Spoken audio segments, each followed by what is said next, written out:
Oh, I wish I'd have started my heater sooner.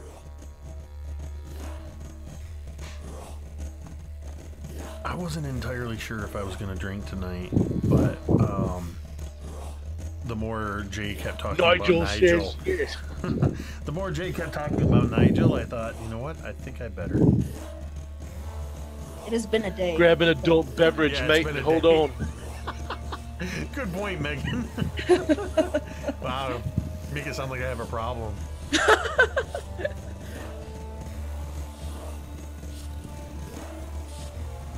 I didn't drink during last night's game. Well, then you're due. I was drinking coffee in the game last night. On Monday, I was drinking. There you go. So I think Monday was the game where I drank a bottle of wine and I finished off the flask that I had with vodka. Wow. Okay. Can you hear me? Yes. Okay. Oh, you know what? Everybody can hear us.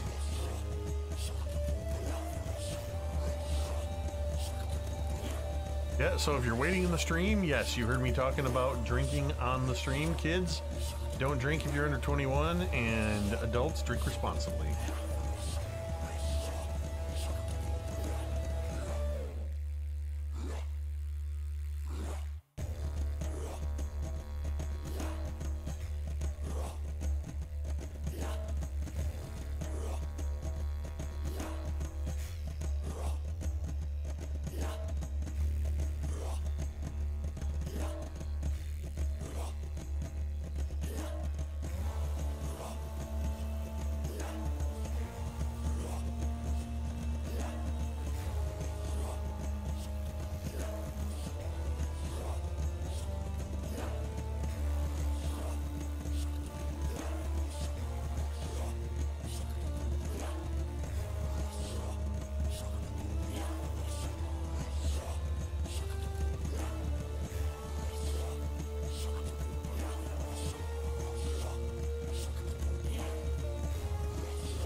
Adventure Mixtape, a music and adventure anthology, is a collection of 4 adventures for the 5th edition of the world's most popular role-playing game. The adventures are setting neutral and meant to be seamlessly dropped into any world that has a large seaside city and a jungle environment. With a bit of adaptation, the environments could be changed to suit any group.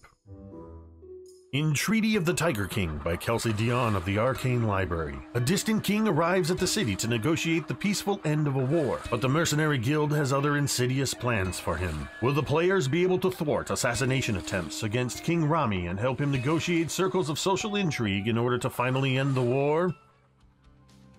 In Madness of the Majestic Menagerie by Ken Brees of Burling's Beard, the famous Majestic Menagerie draws hordes of visitors to the metropolis and cultural hub known since time immemorial as Splendor by the Sea. But now the gates of the famous zoo have been shut, and the grand opening of the new section has been jeopardized by a spate of mysterious accidents and, it's whispered, grievous injuries due to uncontrollable creatures. Mr. Majestic seeks to hire investigators and troubleshooters who can keep a low profile to iron out any problems before the impending grand opening becomes a complete disaster. Do you have what it takes to uncover what's driving the madness that's befallen the Majestic Menagerie? In The Infernal Collection by Sharong Biswas, when an influential fashion designer is found dead days before a major fashion show, heroes are called in to solve the mystery, prevent any further destruction, and help the fashion house prepare for the show. Gorillas in Their Midst by Jacob W. Norman of Mini Terrain Domain is a pulp action adventure wrought with perilous challenges and a high possibility of death. But what is adventure without danger? Of course, there is the lure of vast piles of unclaimed treasure and the accompanying fame that await those intrepid adventurers who would defy the odds and plunge into the heart of darkness. In this adventure, the characters will face raging river rapids, wicked waterfalls, poisonous plants, venomous vines, sinking sands, treacherous traps, and the vicious jungle demon itself, Awakane Ghori. Grab your satchels, fedoras, and bullwhips. Adventure awaits. The Adventure Mixtape also comes with 4 original songs inspired by and written for the heroic adventures herein. This collection of music and story is something unique. We had no better word for it than mixtape. If you ever received a cassette, CD, or digital playlist curated to take you on a memorable journey, then you'll recognize what you find inside this volume. Also included in the Adventure Mixtape, courtesy of Kelsey Dion of the Arcane Library, are exclusive combat cards. Special cards that contain all of the items, monsters, and spellcasters found within these adventures to make running your adventure all the more easier. Adventure Mixtape, a music and adventure anthology, is available exclusively on drivethrurpg.com.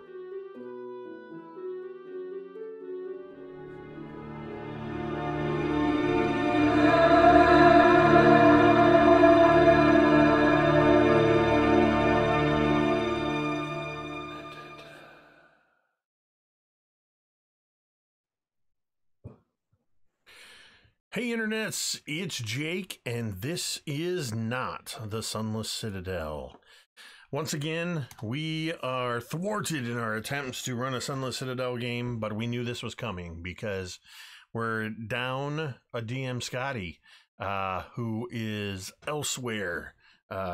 Perhaps Griveth is communing with his elder god.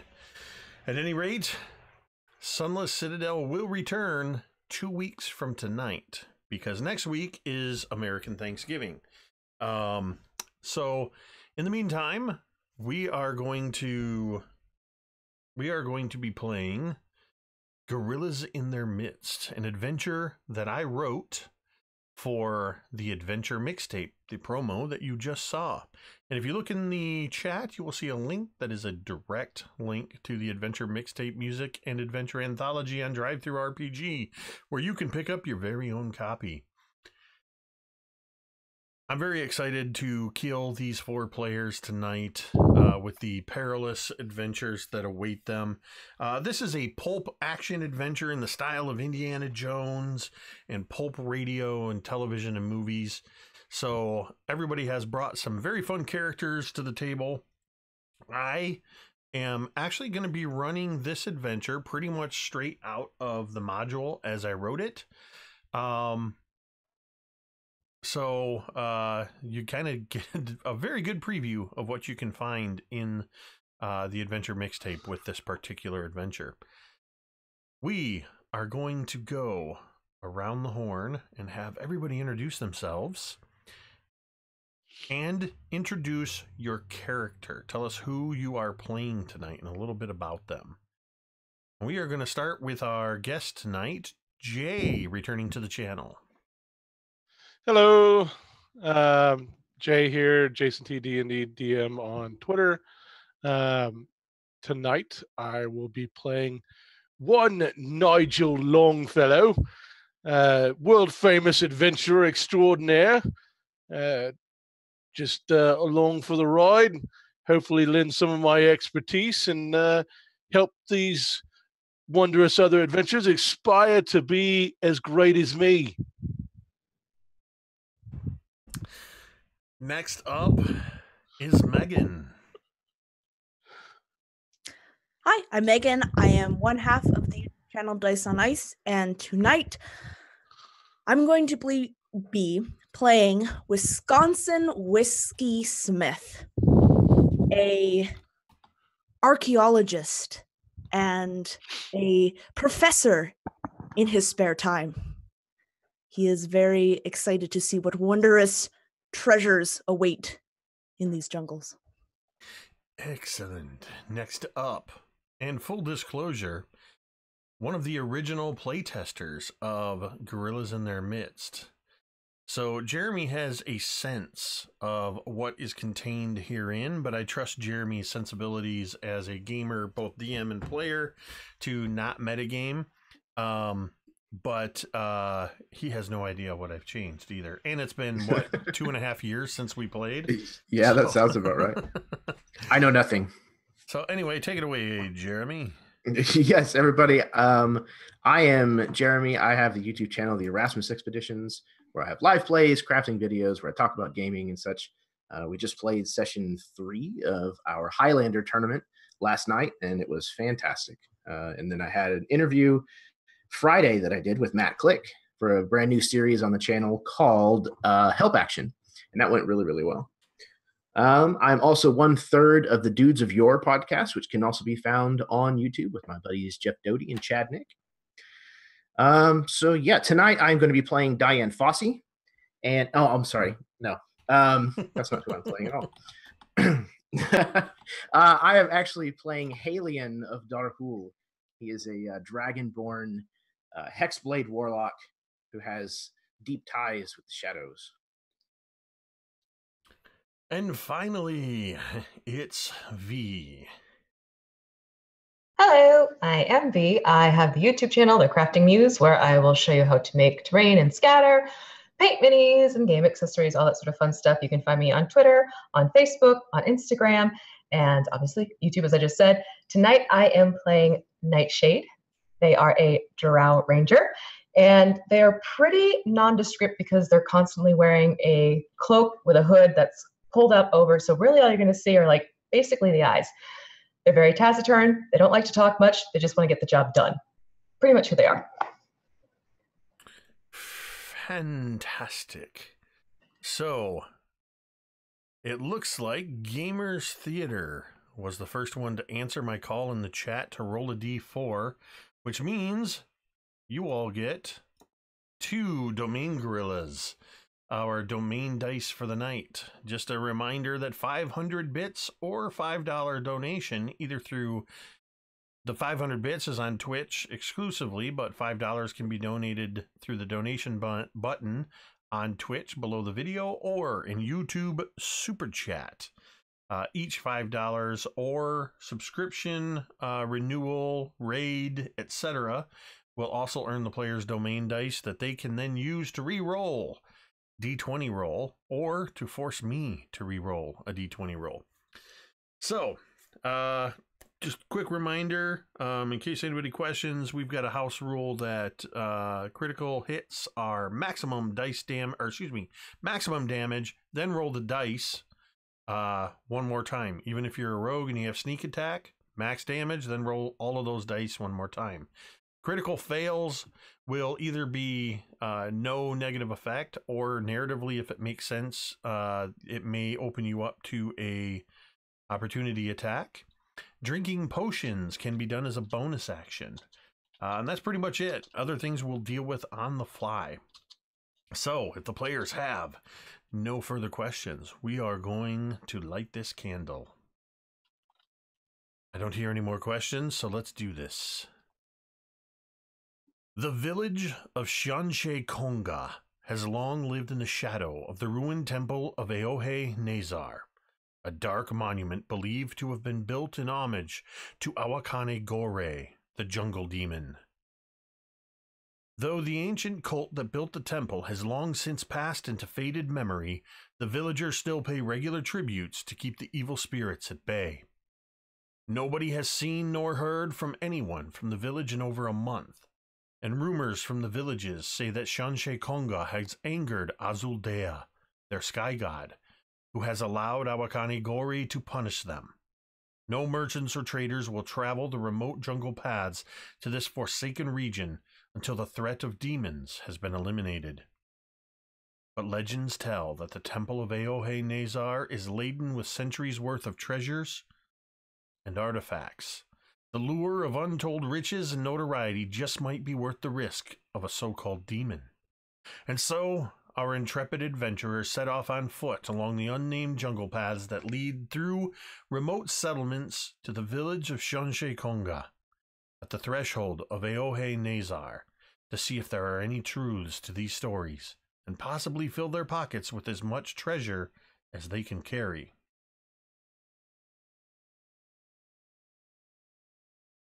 The jungle path stretches before you, dark, dense trees and foliage pressing in on either side of the trail. A bright green carpet of grass and broadleaf plants indicates that this path has not seen much traffic in the last few months. The jungle already reclaiming the trail for itself. You've been traveling along this path for about an hour when you hear the sound of rushing waters to the east side of the trail. The thick trees and vines begin to give way on that side to reveal a fast-moving river about 20 feet below the edge of the trail. This river is 100 feet across and filled with dangerously jagged rocks that rend the water into frothing and foaming rapids. A narrow footpath branches off the main trail to the west and curves northward through the thick jungle, possibly a game or hunting trail. As you are walking along this trail and the sounds of the jungle, the birds and the monkeys and the other creatures chattering away, begins to mingle with that rushing sound of the river crashing against the rocks and the riverbank below you on your right. It is hot. It is humid. The sun is beating down high in the sky in this now clear area of the trail. Let's see. Roll a d4. Nigel Longfellow, as you are walking along with your companions, what are you doing? What are you thinking? Take us inside the mind of Nigel Longfellow. Too right. Well, Nigel's is walking along the path. He's got his little weasel friend, Crikey. That's his weasel. And we're just sort of scouting ahead for the group, looking around. Occasionally, since he's not so perceptive, he fades off a little bit, thinking about his last autograph session he did in town, where he was handing out coins to the porters on his last adventure, and he was autographing them for them. But yeah, he's just having a nice leisurely stroll through a jungle as his companions see he's wearing very uncomfortably tight shorts. Not uncomfortable to him, mind you. Wisconsin Smith. Being a gnome, you find yourself, every time you look over at Nigel Longfellow, looking straight at these uncomfortably tight shorts. What's going through Wisconsin's head as you are trudging through the hot jungle?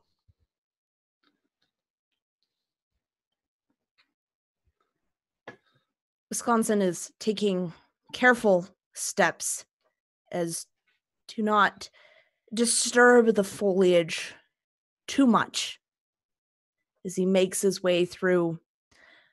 But I can imagine being a gnome where he's situated, this view for him is worse than others.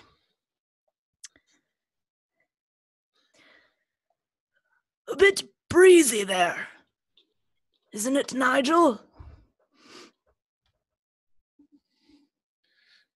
Too right. Maybe down at your level. Up here, it's quite stagnantly hot. That's why I dressed for the occasion. As he turns towards you, you see his shirt's kind of half unbuttoned with this sort of glistening sweat, man-hair coming off of his chest as he looks back towards you. Oh, God, it looks like you've been attacked. Some sort of furry creature. Do you want me to get that off for you? And he's going to try, poke it with his staff. That's just a little bit of down under accoutrement, as they like to say. And before we go to pop over to, let me re-roll here again. Before we pop over to Nightshade, we're going to say a shout out to our super fan, Chameleon Fam, dropping that mad domain dice into the chat, granting you Another 4 domain gorillas. You are up to 6 domain gorillas, and I hope you're going to need them.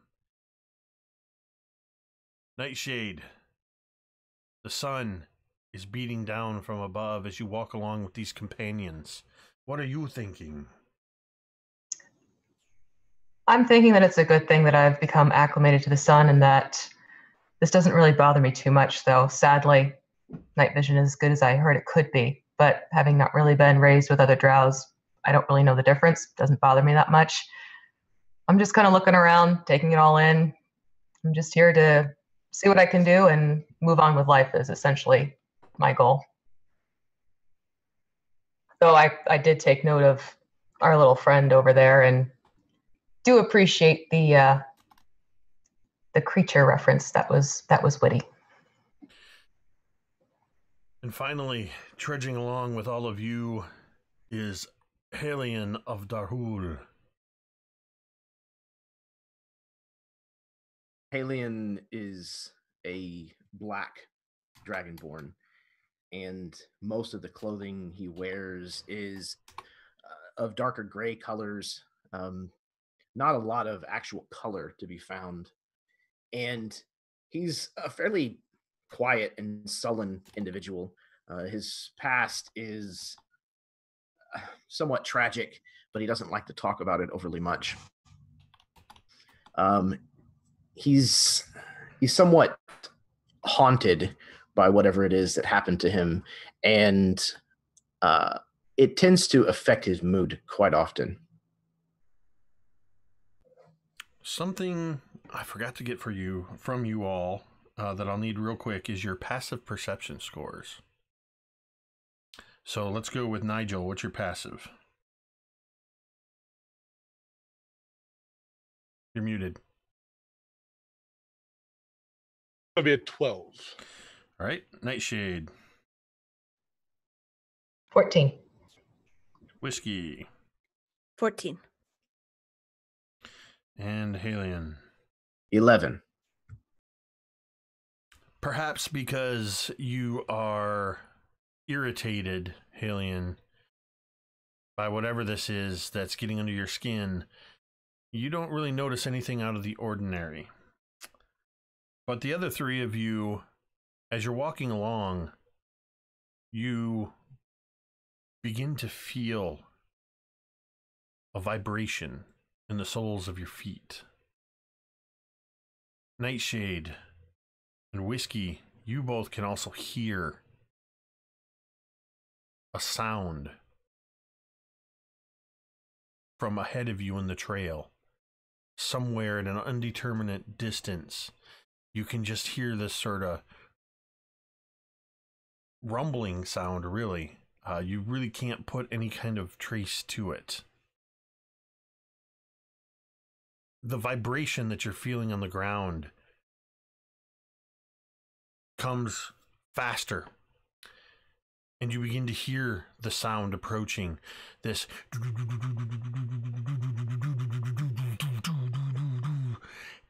and you realize that you're also hearing of breaking trees and branches, and you can see the jungle ahead of you at the top of the canopy swaying as something is approaching rapidly, and you can hear now some sounds, among them the trumpeting of elephants, grunts, bird calls, screaming howler monkeys. And then you see it rapidly approaching you, taking up the entire width of the trail is a stampede led by 2 large elephants, rhinos flanking it, a bear loping alongside, antelope and gazelle leaping in and amongst them. And I need everybody to decide what you want to do. And you're going to make a check to do this. And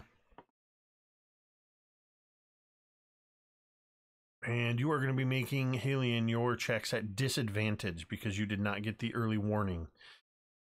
You basically have 3 options that are obvious, and then you can, if you can think of something else creative, then do so.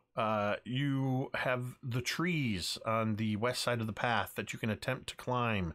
You have that narrow footpath that is still available to you if you want to attempt to get in there, or you have the river on your right-hand side.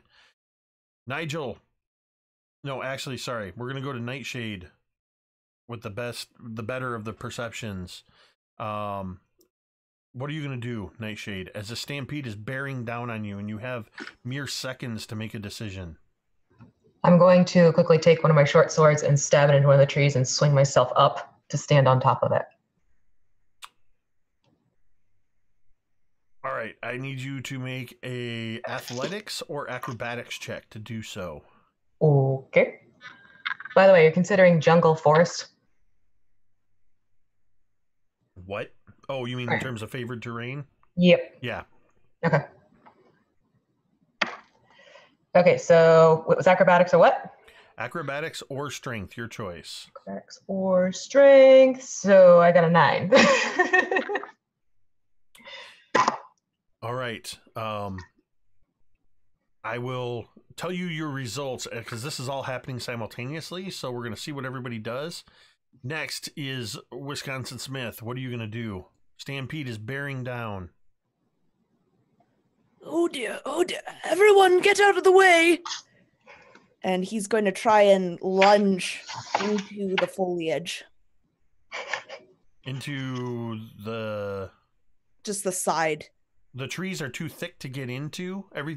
The thicks and the trees and the brush and everything is so thick and tangled here, you can't quite get into it, but you can attempt to climb the trees or jump into the path or jump into the river. I think he's going to try and jump onto the tree, like koala style. All right, athletics or acrobatics? That is a 16 for acrobatics. Nigel, what are you going to do? So I assume they're acting before I am. Nope, do you're I all see acting that simultaneously? Okay, I just gotcha. So, right, I see the stampeding herd, and I pull out my whip and lash it up towards the closest tree branch, trying to swing my way up to the same tree that I see Nightshade going up onto. All right. Better we stick together. Make an athletics or a strength check. Oh. Whips finesse. Can I use acrobatics? Correction. Acrobatics or athletics is what I meant to say. That is going to be a 23. And finally, Halion, you kind of see everybody leaping into the trees. You see the river on your right and a narrow footpath. What are you going to do? So Halion, not paying close attention, sees this, and everyone else is already starting to react by the time that he has any clue what's going on. He is going to attempt to push his way to this small game trail, if at all possible, trying to do survival. Survival won't really help you here, since you're basically trying to dodge a freight train of animals. Mm-hmm. So you're going to need to make, at disadvantage, a strength or acrobatics. Strength or acrobatics. Ooh, okay. I'll tell you what I will do. If you want to make... I keep saying strength or acrobatic. It's athletics or acrobatics is what I mean to say. And you can, if you wish, I'm going to rescind what I said, and you can use your survival modifier for this. Okay. I did what I preach against, which is saying no as a DM. So no, that's a clever solution. So please do use your survival to attempt to get into this game trail. but it is at disadvantage still. Yes, and at disadvantage, that will be a 6. Nigel, as you whip up and grab hold, your whip wraps around one of the tree branches. You quickly pull yourself up and you watch as Nightshade drives her sword into the side and attempts to swing up. Why are you shaking your head no? Out of her. I thought I got something wrong. You watch Nightshade jam her sword in, and as she attempts to swing up onto it, the sword comes loose. It had gone between two branches rather than into the wood of the tree. And putting her weight on the sword to swing up onto it, she falls down into the path of the stampede. Wisconsin scrabbles up like a koala and just manages to get up out of the way. Alien dives towards this game trail just as one of the rhinos jukes off to the side. And what happens when you get trampled is you each take 10 points of bludgeoning damage. Oh, wait, hold on. Nope. Sorry, I rolled the wrong dice. You each take... Yeah, worked out for you. 9 points of bludgeoning damage and are knocked prone, Nightshade and Halion. As all around you, you hear the animals. You can smell the musk of the elephants and the rhinos, and the dirt is being kicked up around you, and every once in a while, hooves smack into you or a body knocks you around. You get kind of pinballed in between these animals. And just as quickly as it starts, the stampede passes by. The dust is just kind of hovering there in the air as this whatever animal noises I'm failing to make as the stampede disappears into the jungle path. Nigel and Wisconsin, you were safe. Halion and Nightshade, you're knocked prone and bruised up a bit. What would you like to do? Wisconsin would immediately jump down and he would run over to Nightshade. Oh, my poor dear, are you all right? And trying to help them up. Thanks, I'm fine. It was just a little bit more than I expected. Appreciate your help. Oh, it seems you were quite trampled. Are you sure? Well, I'm not exactly at my top performance, but right now I can survive.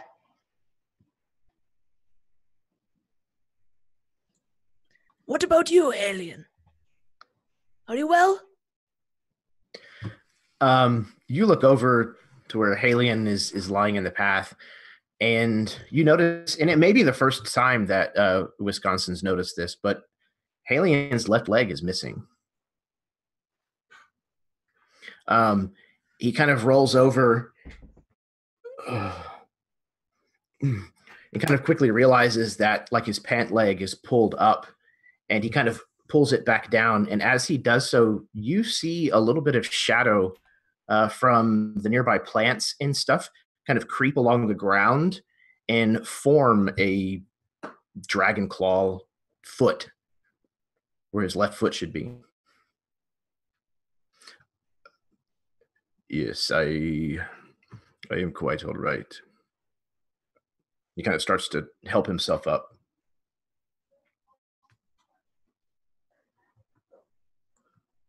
All right, Nigel swings down off of the branch, lowering himself down with his whip, and he snaps it off. Rolls it up in his hands, hooks it back onto his belt, and turns towards everybody. Right, well, that was exhilarating, wasn't it? Totally disregarding that anybody's injured. He honestly just doesn't notice.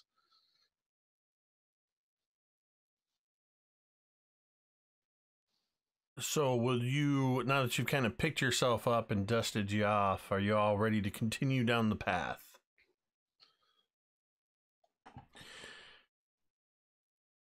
It takes you a little while longer.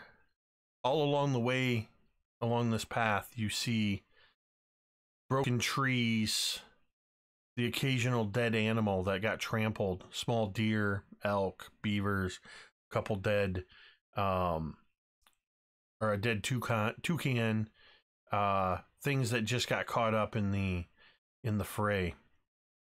And after about 15 or 20 minutes, you emerge from the jungle path into the village of Shanshe Konga. The village is comprised of several dozen huts made from bamboo lashed together with vines, the walls and roofs covered with large palm fronds. The huts are arranged in a large, loose circle around a centrally located fire pit. Many of the huts on the eastern and southern edges of the village are partially damaged from the wild stampede that raged through not long before, and you are emerging from the southern into the southern portion of the village. The village is bordered closely on the west and the south by the dense jungle. To the north, a wide vista of the surrounding jungle can be seen for miles. From the edge of the cliff, the village is perched alongside. To the east, the river roars over a violent waterfall, cascading hundreds of feet to the jungle below. Despite these incredible views of natural wonder and the recent stampede, there does not appear to be any sign of the villagers themselves. However, you can hear the sounds of a struggle coming from the center of the village. Someone is in trouble. You can hear grunts, and you can hear and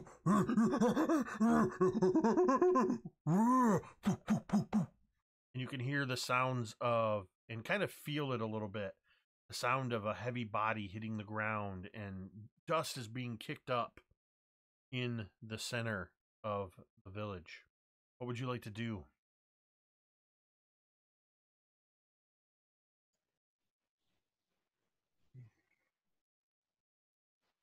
Anyone? Now, don't get me sideways here, but While he's talking, I'm already moving around, just kind of skirt around and check out the perimeter.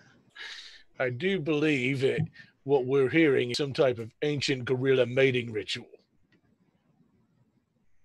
Where did Nightshade go? Nightshade? Wisconsin? Alien? As much as I would like to delve into your strange fantasies, I think we should go check this out.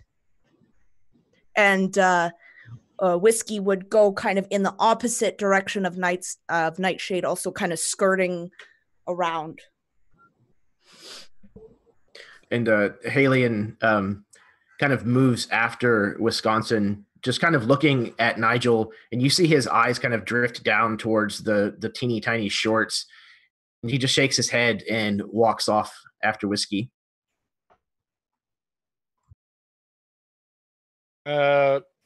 I guess Nigel will follow off beyond, right behind Nightshade.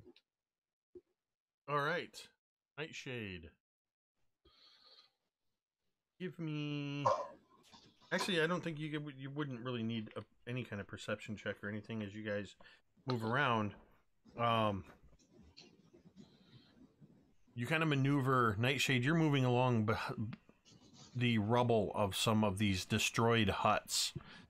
You can see the shattered bamboo and the broken lashings. You can see broken clay pottery and bits of bamboo furniture broken in the stampede. Wisconsin and Halion coming around the far side. These huts are a little more intact. And you both kind of glimpse each other across the open central area of the jungle village of Shanshe Konga. And what you see is in the middle of the village is a large native Shanshe Kongan man wearing deer hide leather pants and boots, bracers. He's shirtless. Has a sort of almost like a tunic that's just pulled down just to the waist, and he is surrounded by half a dozen angry gorillas wielding spears. The tribal warrior is fighting these gorillas single-handedly, but looks as though he will quickly be overwhelmed unless someone comes to his aid. One of the gorillas lunges towards the warrior, its fist raised to strike. What will you do? Whiskey would immediately run out in front of the warrior, between the warrior and the gorilla, if possible, if that's close enough. As Whiskey begins running into the center, is anybody else rushing into this fray? You see Nigel running out into the courtyard, and he comes to a sliding stop as he pulls out his whip and lashes it towards the hand of the gorilla, trying to catch it before it finds purchase on the villager. With at least two of you moving in, I'm going to have everybody roll for initiative, regardless of whether you're staying back or jumping into the fray.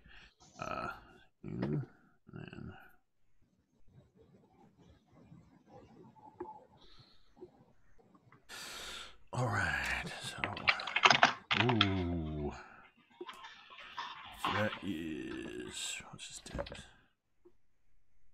And, okay. For one of my combatants, I rolled a 1. For the other one, I rolled a nat 20. So, Nigel, what'd you get for initiative? Right, that's a 26. Right? Nightshade. 15. One second. There we go. I'm sorry, say again, 15? Whiskey.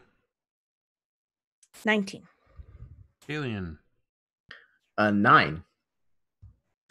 Jeremy, I'm glad to see your dice behave the same no matter what game you're playing in. No, it doesn't usually work that way, but on your channel, for some reason, Jake, it does. That's you're the whole reason we created Domain Dice. You can call Jeremy the father of Domain Dice. So the batting order is going to be Nigel, you are going to go first, followed closely by the tribal warrior, followed by Whiskey, followed by Nightshade, followed by Halion, and followed by the gorillas in their midst. See what I did there? All right. Plug. What are you gonna do? What are you gonna do, Nigel? You gonna follow through with that attempt to whip strike? Right. Well, I'm going to attempt to see if I can grapple his hand with the whip. All right, roll an attack. Yeah. And all of you would notice with your passive perception that it is incredibly odd that these gorillas are wielding. Sorry, I said spears earlier. They're actually wielding bone clubs. All right, that's 22. That is absolutely going to hit. So we will call that a successful grapple, and I also want you to roll your damage. All right. Did Wisconsin make it next to them?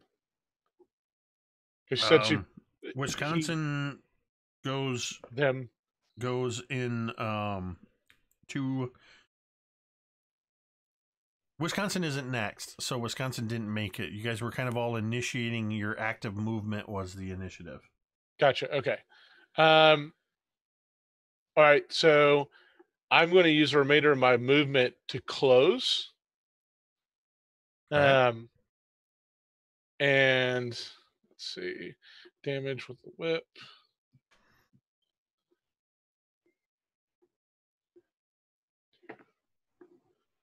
All right, so that's 2 plus 4. That's 6 slashing damage. All right. And then without proficiency, offhanding my dagger as I stick him with a dagger. All right. That is going to be a 15 to hit. That is going to hit. All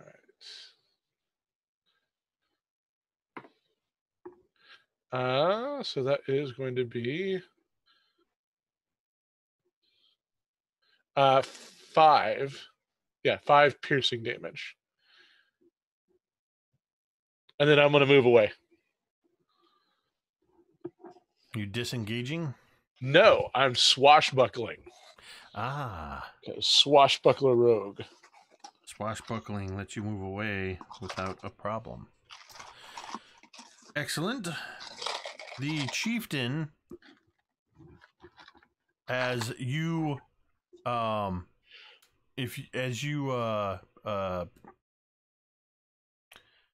grab this gorilla that was lunging for him and kind of quickly get in on this thing, do you still have your whip around its hand? Muted.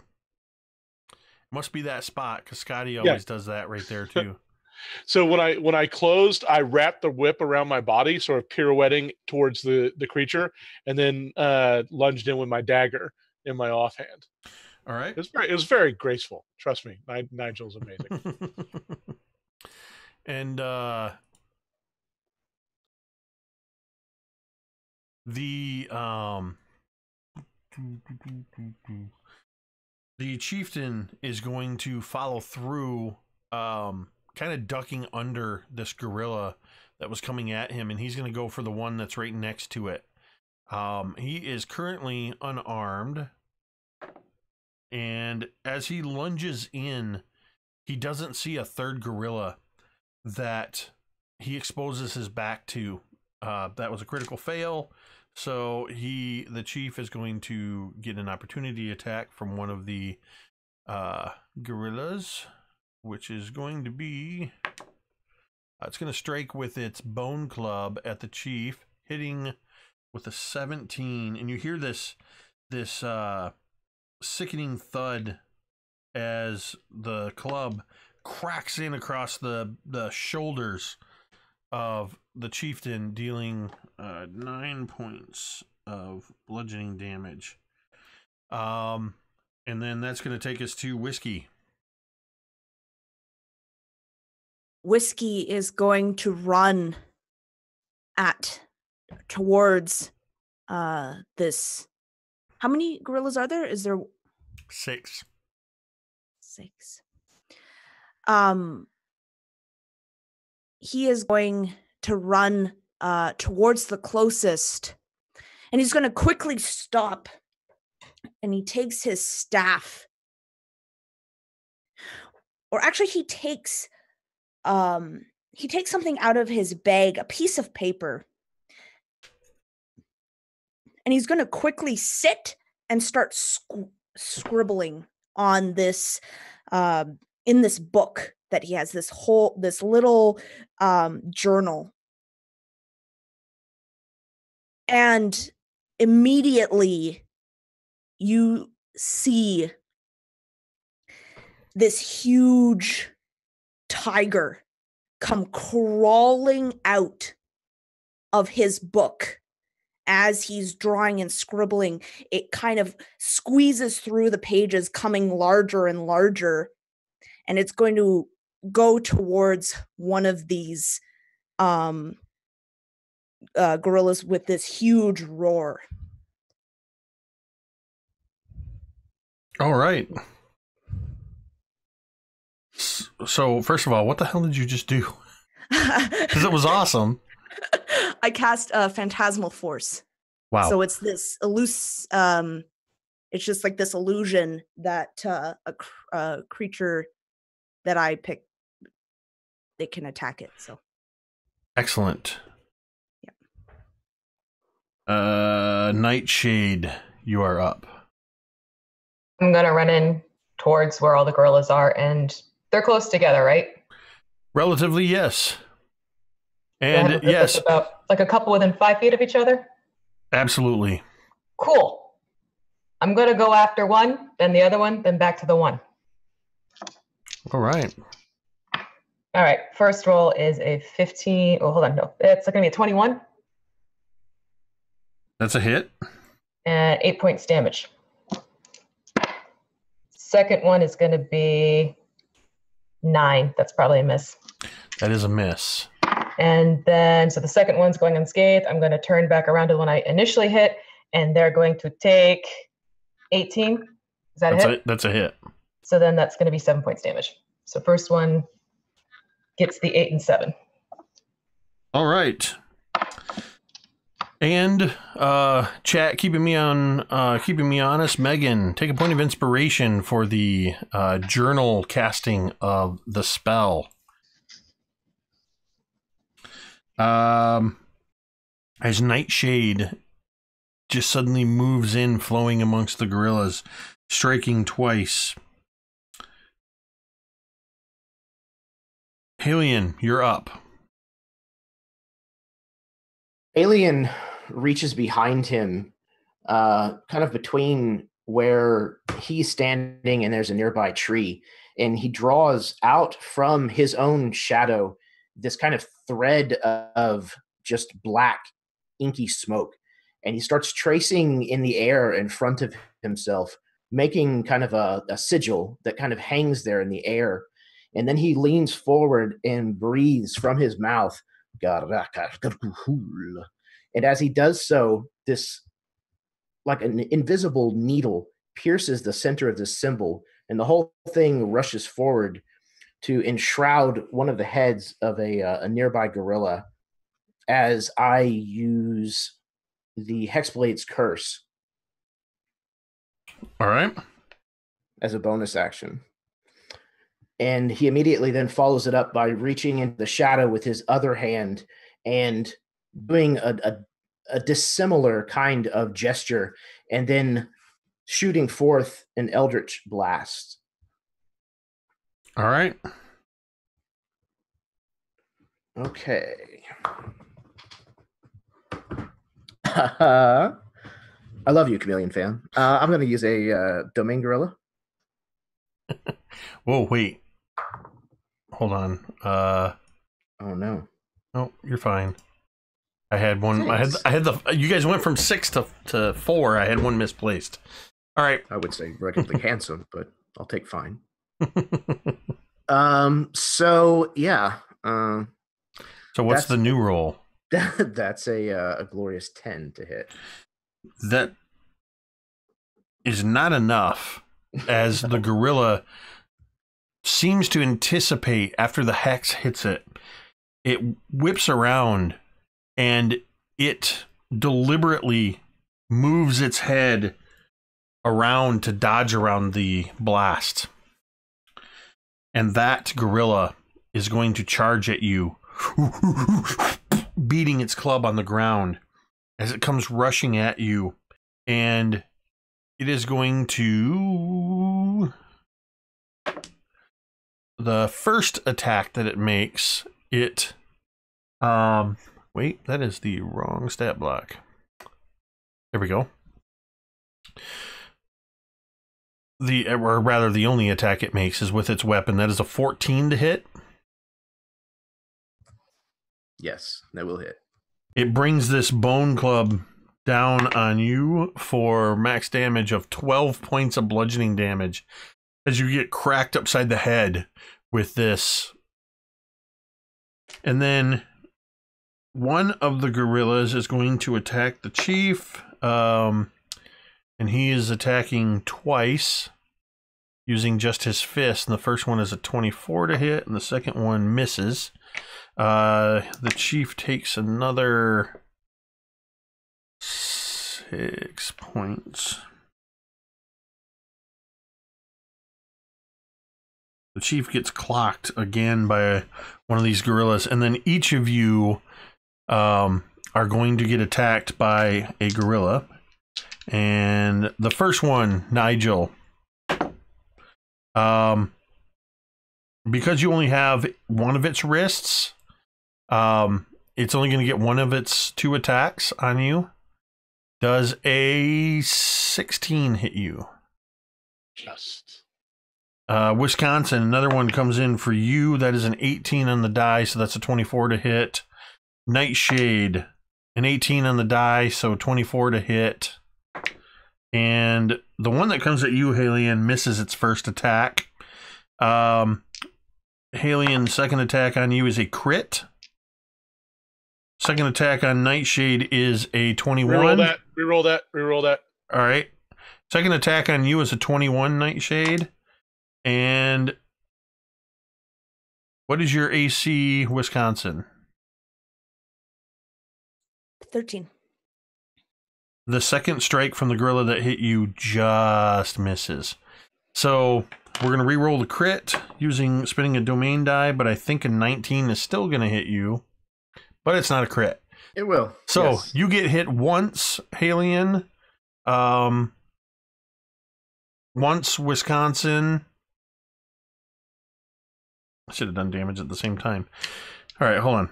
Halion, you are taking... Where's my D8? 8 points of bludgeoning damage. Nightshade, I forget. I hit you once or twice? I hit you twice. So... Whoops. You are going to take 13 plus 21 points of bludgeoning damage as this gorilla comes in and just starts bashing into you. Wisconsin, you got hit once, right? So you take 8 points of bludgeoning damage. And Nigel, you got hit the one time, right? And you take 5 points of bludgeoning damage.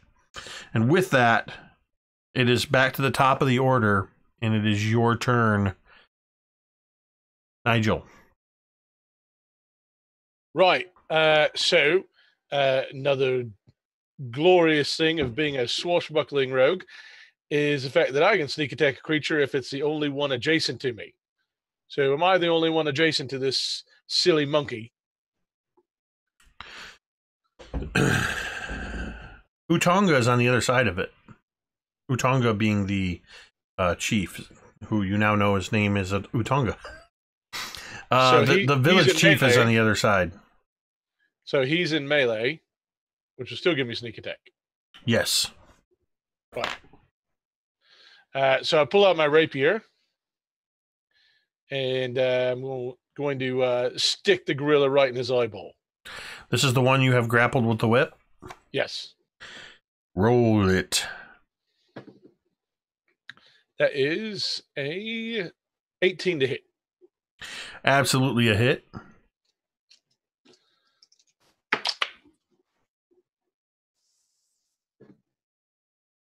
Ooh.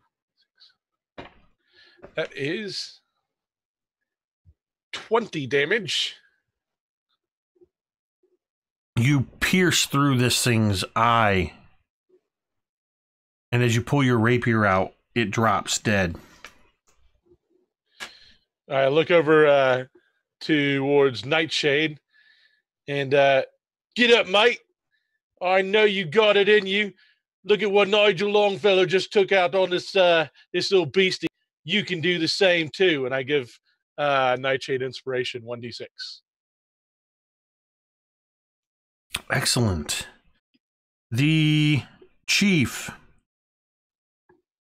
is going to make an attack. He is still unarmed, but he is going to attack recklessly. Not with a D8. What am I doing?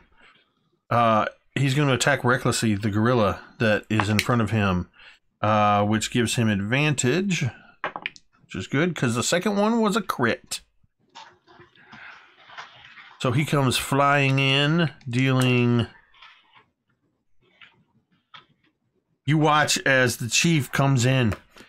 He grabs one of the gorilla's arms and punches in under its arm into its side. You hear ribs break. Holding onto its arm, he twists, breaking the arm further, lifting it into the air, and dropping it across his knee, breaking its back. And that is 2 gorillas down, and it is now Whiskey's turn. So this gorilla, who sees this tiger, has to make an intelligence saving throw. All right.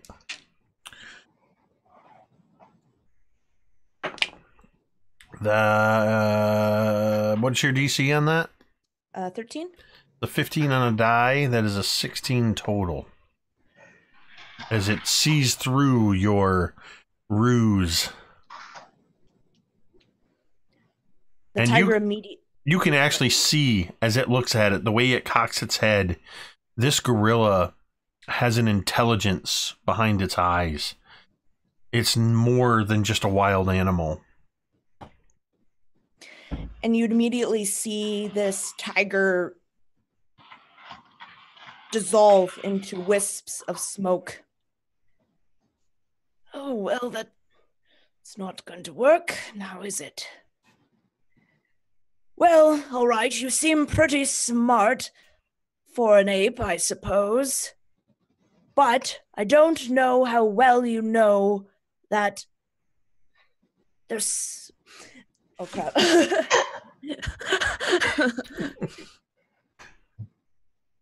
No, you're just stupid. That's all I'm gonna get at, because anything I would even try to say, you would not even understand. So there. And he's gonna cast vicious mockery.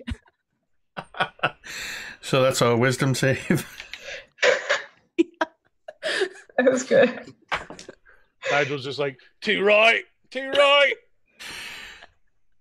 Go ahead and roll your damage as you insult it. This gorilla, which normally would probably not understand any kind of words that are coming at it, you see it it actually gasps and almost does this kind of puts a hand like, oh dear, kind of a expression. And you actually, for a moment, you see it furrow its brows, and you see a single glistening of a tear in its eye. Go ahead and roll your damage. That is a 4 psychic damage, 4 and it has psychic. disadvantage on the next attack roll it makes. All right. And that takes us to Nightshade. I am going to... There's 2 gorillas by me still, right? Absolutely. All right, let's keep hacking and slashing them. All right. Oh, nice! You crit? Crit. Nice. And it's a beauty one. Beautiful. All right, so then we have 6 already. So that's going to be 12 points piercing damage for gorilla number 1. And Would that be the one you already hit a couple times? Yeah, that would be. And you were attacking it with what? My short swords. You come in with a blur of blade, and you find the exact right spot to slash across its midsection just below the rib cage, and you're already moving to strike at the other one before this one's entrails spill out onto the ground, and it falls quickly behind it. That's another gorilla down. Lovely. And next roll was a dirty 20.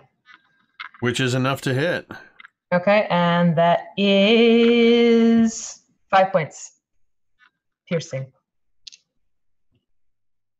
All right. And that's it for me because the other one's dead. Hillian. 2 gorillas down. I'm sorry, there's actually 3 gorillas down.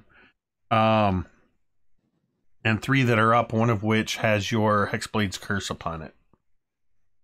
So he kind of lets out this kind of low, almost like a hiss grumble. He kind of bares his teeth and like shakes his head so that his like frills that almost form hair kind of rattle and shake. And he brandishes this quarterstaff that he wields. And as he does so, he reaches back into that shadow again and pulls this quarterstaff free. And a part of the shadow vanishes. It's actually the left leg of the shadow. Vanishes and becomes the blade of a scythe on the end of his quarterstaff. And I am using my Hex Warrior ability. This staff allows me to use my charisma to attack and damage. Fantastic. And I am going to swing the quarterstaff at him. The one that you have cursed? Yes. Yes. All right. So that will be a 17 to hit. Absolutely hits. Sweet. Okay, let's see. He's cursed and everything up the wazoo, so it's versatile. And I get my charisma. Okay. So that is 6, and I add my proficiency, so 8 points of damage. The ape bellows in rage as you strike it, but it does not fall. And he then steps backwards into his own shadow, and his shadow reaches its arms around his body and pulls him deeper in as I cast Misty Step and appear up to like 30 feet away as a bonus action. Nice. Already that gorilla was moving to strike at you and swings at open air, missing you. The one that not Cantriel. The one that Nightshade, that was just reflex. The one that Nightshade struck at is going to attack with a 12 to hit. You feel the rush of air as the bone club just swings in front of your face, Nightshade. One is going to attack. Let's see. There's only one left. The one that you mocked, with a tear still in its eye, is coming for you, Wisconsin. Rolling with disadvantage because of your vicious mockery. That's a 13 and a 17 on the die, so that's a 19 to hit. As it comes in, and it's attacking you with its fists. Is it just the next attack, or the... I believe it's just the next attack. Okay, because it has 2 attacks. Does a 14 hit you? Yep. Yes. Okay, so it comes at you swinging 2 fists. And you are going to take 19 points of bludgeoning damage as it punches you twice. That is it for the gorillas. Back to Nigel. 3 gorillas remain standing. All of them a bit bruised, but still got some fight in them. All right. So let's see here. Is who of my compatriots is looking the worst? As you look around, I would imagine it's probably Nightshade. That's been pummeled pretty badly. Is there any gorillas in melee with her? Yep. One, yes. All right. So bonus action healing word onto Nightshade. And it is going to be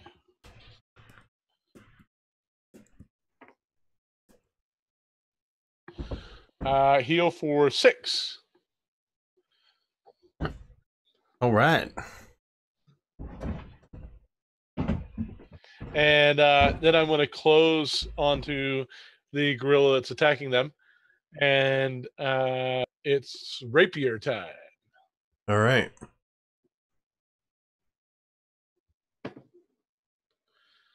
That is a 17. That's a hit.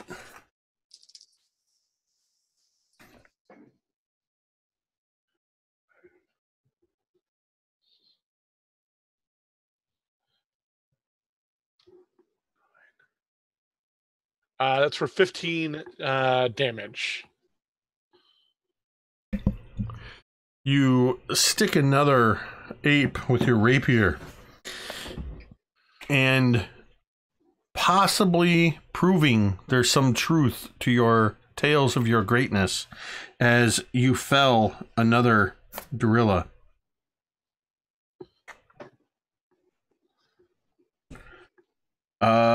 Let's see. That takes us to the chief, who is going to go for... He's going to move for the one that Halion attacked. And that is going to be... That is a critical fail, as he moves in, slipping in the spilled entrails of the one that Nightshade ripped open, opening himself up to an opportunity attack from the gorilla, who rolls high enough to hit him as it swings its bone club down at him for, gosh. He just gets cracked across the head with this bone claw, and you can see he does that. He gets hit and he takes a step back, and he kind of looks around at all of you as if he's seeing you for the first time, and then you see the blood just begin to form a mask of the right side of his face as it begins to cascade down his face, and his eyes glaze over, but he's still standing. Whiskey, you're up. The two gorillas are still up. One of them engaged with you, the one that you had previously insulted so viciously. How far away is the other gorilla?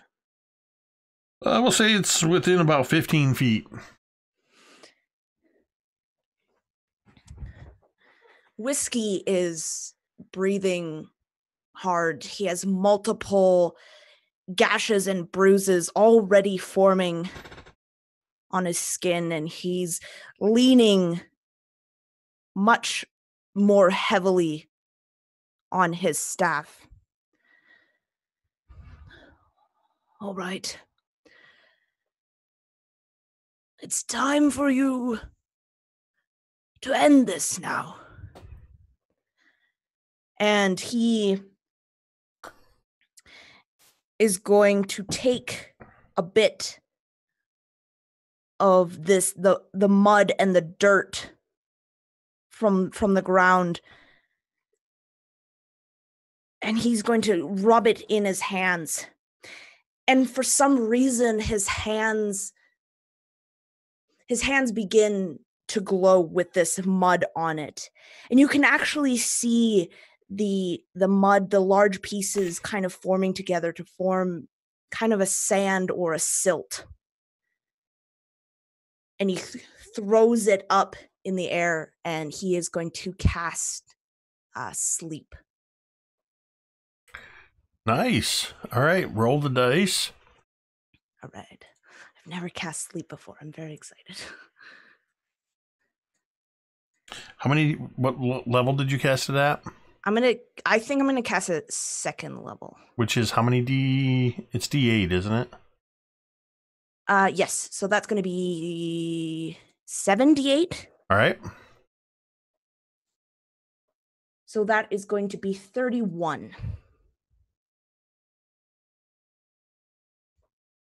Let's see. So that's...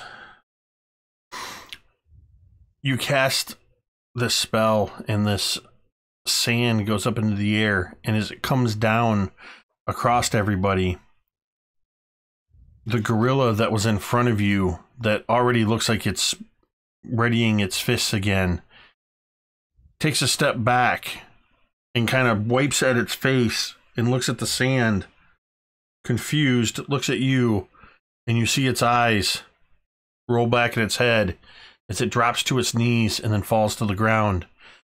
The other gorilla, the one that the chief had gone for and that Halion had been fighting, was already moving towards Halion, and it just suddenly, just unceremoniously drops like a sack of grain, also asleep. The last two gorillas have been put to sleep, and you are out of combat.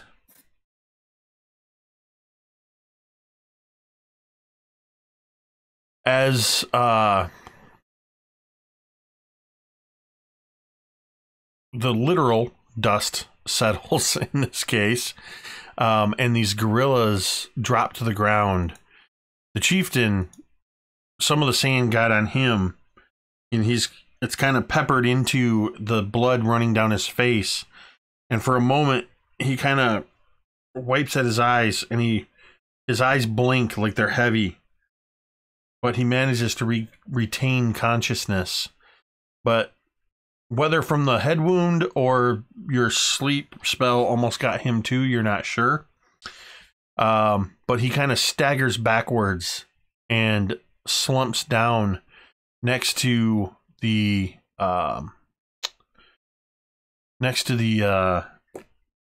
fire pit, holding his head. Oh.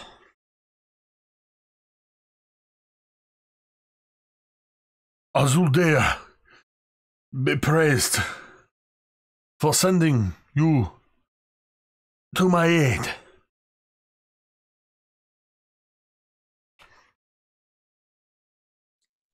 Are you all right?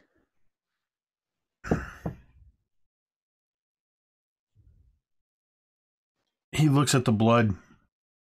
I am not well, but I will be okay. He pulls part of his the torn tunic that was kind of hanging around his waist, almost like a large loincloth. He pulls at some of it, tearing off some of it, and uses it as a makeshift bandage on his own head to staunch the flow of blood. You don't look so good yourselves. You, Dark One, and you, Little One. Alien is standing over the one that he cursed earlier, and he's actually breathing back in this kind of smoky shadow that had kind of formed a shroud around this gorilla, as he also pulls that shadowy scythe blade up and out from this thing's chest where he has killed it, as he uses the curse to regain some vitality from this creature's life. All right. I am Tonaga, and I am the chief of Shanjekonga. As he's talking, he reaches into a leather satchel that hangs over his shoulders, kind of towards his back, and he pulls a small bundle of leaves out, puts them in, and begins chewing on them. It is clear that this day, Azul-Dea has sent you to be our saviors. After a moment, he pulls this wad of chewed leaves out and approaches you, Nightshade, and reaches out towards you with this wad of chewed up leaves towards some of your wounds. Will you allow him? I just nod my head and kind of like almost move the fabric of my cape to help him out. As he does this, you feel a warmth and a soothing sensation, and you are healed for 7 points. As he puts more leaves in his mouth, chews them up, and he does the same to you, Whiskey. Healing 6 points. And he looks to you, Nigel. How is your vitality, warrior? Right. Nigel's peachy keen, mate. And as he's doing this, you see him, he's full on Captain Morgan posing one of the gorilla's bodies. And this is where you get the full regalia of exactly how tight and short his shorts are. And he's sort of looking over the party. And, right. So he's done fixed you two up, right? Because I'm kind of curious as to why these nasty little beasties were attacking the village. Maybe something was too tight. Exactly what are you talking about? Little beasties. Just an idea. Turns around and kind of like walks off to the distance a little bit so you can listen. He turns to you, Halion. How are you, my dragon kin friend? I have been stronger. If you have more of your medicine, then I will gladly accept. He reaches into his satchel, and you see him having to kind of scrape together the last bit of leaves as he puts them in his mouth, chews them up, and applies a healing poultice to you as well for 6 points of healing. Turning to you, Nigel, you can see him. He's looking you in the eyes. I know it's difficult. And you can see that he's struggling. And you see that just micro expression as his eyes flick downward. And just for a moment, there's just a play of expressions in the fraction of a second as he kind of shakes his head. He bends down to one of the gorillas that had fallen asleep by your spell. And he picks it up carefully and slings it over his shoulders. Please, someone, gather the other one that still lives. Follow me. And he begins walking towards the north part of the village. Does somebody grab the other sleeping gorilla? Whiskey looks at the gorilla and looks down at himself. I might need a little bit of help. I'll get the top part, you get the feet. Whiskey kind of scrunches his nose, but nods. Could be worse, and I like nod my head over towards Nigel. You could be getting his feet. That is true. As Right. you... go ahead. Yeah, I suppose Nigel will help out. Strength is not exactly Nigel's forte, but he'll do the best that he can. With the three of you working together, I'm not going to make you guys roll for this. Had Nigel not stepped in, you absolutely would have rolled. By the time you get over to where the chief is, you see that he's walked to the edge of the cliff. And without pretense, without preamble, he hucks the gorilla over the edge, where it falls, and you can hear it thud as it bangs against the side of the cliff. And then you don't hear it hit 200 feet below. He steps back and looks at the three of you. Quickly, before it awakens. Down to 3. 1, 2, 3. And you chuck the other gorilla off the edge. Azaldea, be praised. As you all gather back around the fire pit. The gorillas, they came on the heels of the stampede. I believe They were here for me. They are trying to take me to Awakane Ghori.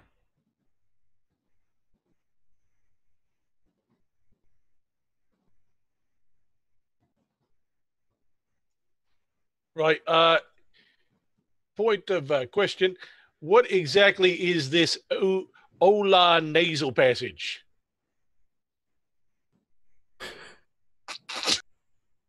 He doesn't speak for all of us. Awakane Ghori is the temple that was once built to honor Awakane Ghori. Our ancestors did not know better.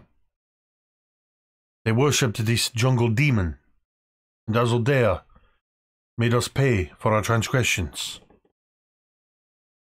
He came and fought a battle with the jungle demon over 1,000 years ago, and fought for our peoples, and killed Awakane Ghori, the jungle demon. But he warned us to never turn away again.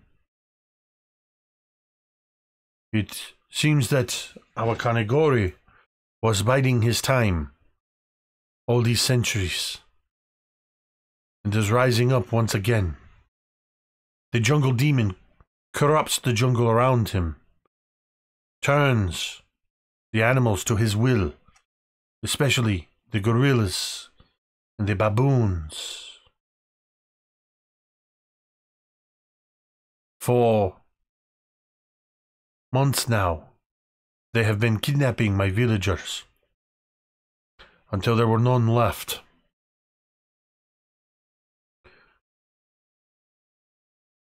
The elderly and the children were taken first. 3 separate search parties did I send to return the villagers, but none of them ever came back.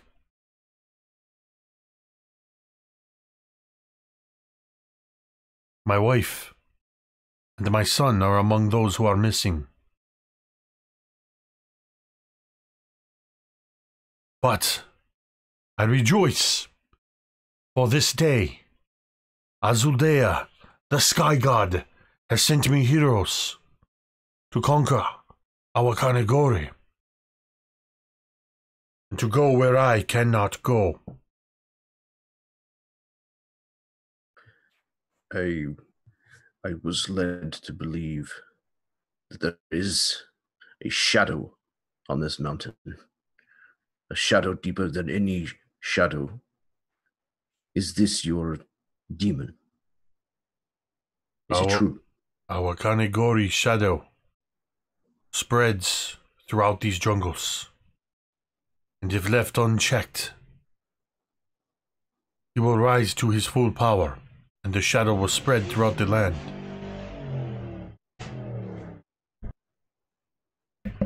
Even now, I can hear him roaring in the distance.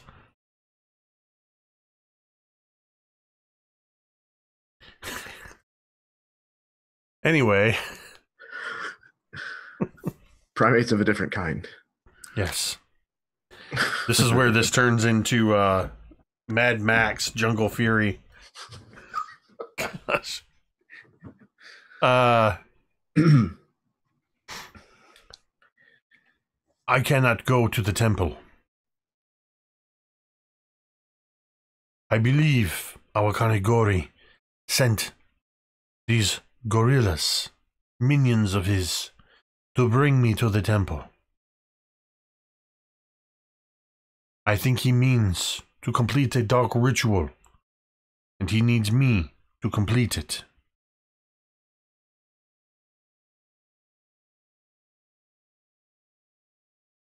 So I need you to go.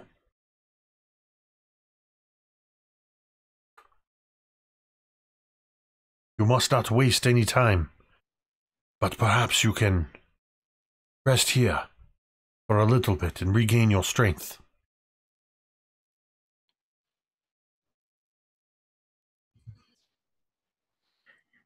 Right. Well, I think that would be a great idea. Is obviously some of my companions are a bit under the weather, so to speak. But don't you worry, Nigel Longfellow is on the case. We will have it solved. Obviously, there'll be some type of finder if he's involved, but we will get it all sorted out for you. And don't you worry, it will be an adventure for the ages. There will be no fee except for the joy of reuniting kin. We will get your family back, and we will find out what happened to them. I lean over. Right, you know how this whole adventuring thing works, right? Not everyone needs to buy new shorts. One for every season. I always say, if you don't have the winterized shorts in the winter, it can get quite nasty. Just saying. Maybe stop buying them half off. Half off, you say? Well, that's a different story. So, if you would like, you may take a short rest. You may use all the benefits of a short rest that you have at your disposal.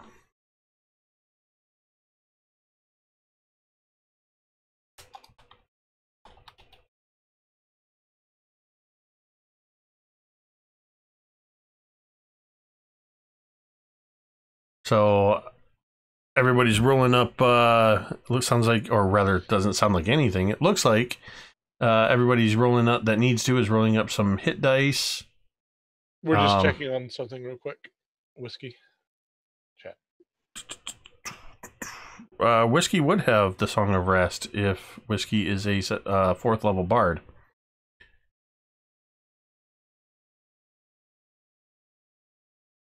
While we sit and relax, let me regale you of a tale of when I went through one of a temple such as this, where someone tried to steal my heart with his own hand.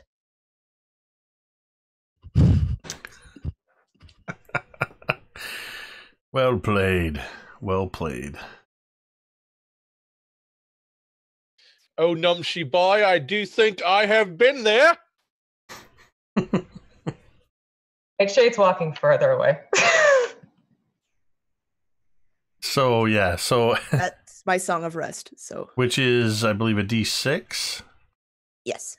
So everybody gets an extra D6 of healing. And each person can roll their own D6.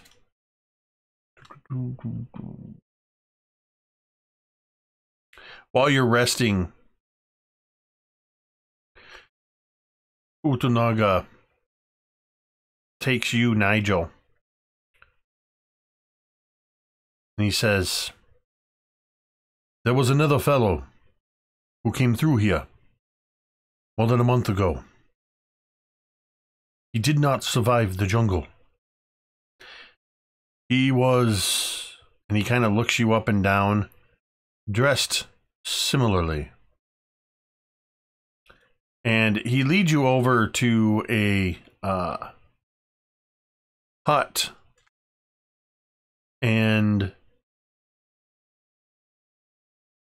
he opens up the front of the hut, and inside is the lingering smell of death. And there sits the partially decomposed form of an adventurer that you knew by the name of Professor Corsair. Even with his flesh rotting away, you can see the too tight shirt that he wears. Professor Corsair was a rival of yours. And it appears as though he has met his end. These things belong to him. Perhaps they will be of some use to you." And he points to the corner where there is a heavy crossbow, a bolt case full of ammunition with 5 pieces that have a silver sheen to them, a gray sack, and a cloak. There is a sword belt with a mundane rapier in it and a belt pouch attached to it. You would recognize the cloak and the crossbow in particular as signature items of Professor Corsair.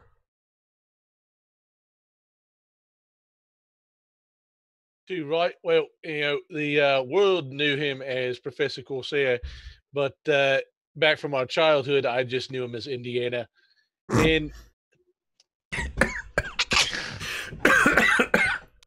you can't laugh like that, Jake, because it messes me up. I was You're drinking. welcome. I was drinking when you did that. Continue. So I'll just collect his belongings because obviously, well, I was close to him. Rivals, though, dear friends from back when we were kids. And I'll distribute them amongst the party accordingly, based upon the varying skills that we each have. Wisconsin definitely needs the heavy crossbow.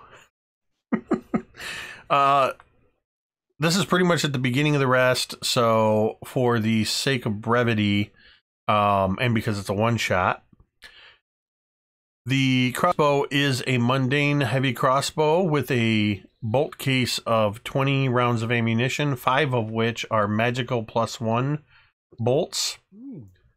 The gray sack is a bag of holding. The cloak is a cloak of elven kind. And in the belt pouch is 75 gold pieces and 3 blue azurite gemstones worth 10 gold pieces each. Right. So I'll give the crossbow to the other the little gnome fellow, and then the I was gray kidding pouch. about that. The crossbow is probably bigger than the gnome. Well, I understand that the gnome has spills and whatnot, but occasionally might need to use something other than that, just in case. And looking over at the little dragon fella, I'll go over to the dragon fella and be like, "You got dark scales. This gray pouch will perfectly match. Here you go." Thank you. I don't know what to say. My pleasure. And what were the other items? There's a cloak and what else? There's a cloak of elven kind, Yep. and then a pouch with some money and gems in it. I look in the little bag. I look at the cloak, and I look at the little bag, and I look at the cloak. Man, that cloak would look great with these shorts. I hand the bag over to Nightshade and just don the cloak as it billows in the faint breeze of the evening. So, Wisconsin, you have a heavy crossbow and 5 magical +1 bolts. Nigel, you have a cloak of elven kind. I know you have the resources to look that up yourself. And then your rest comes to an end. Before you continue on your journey, Utonga tells you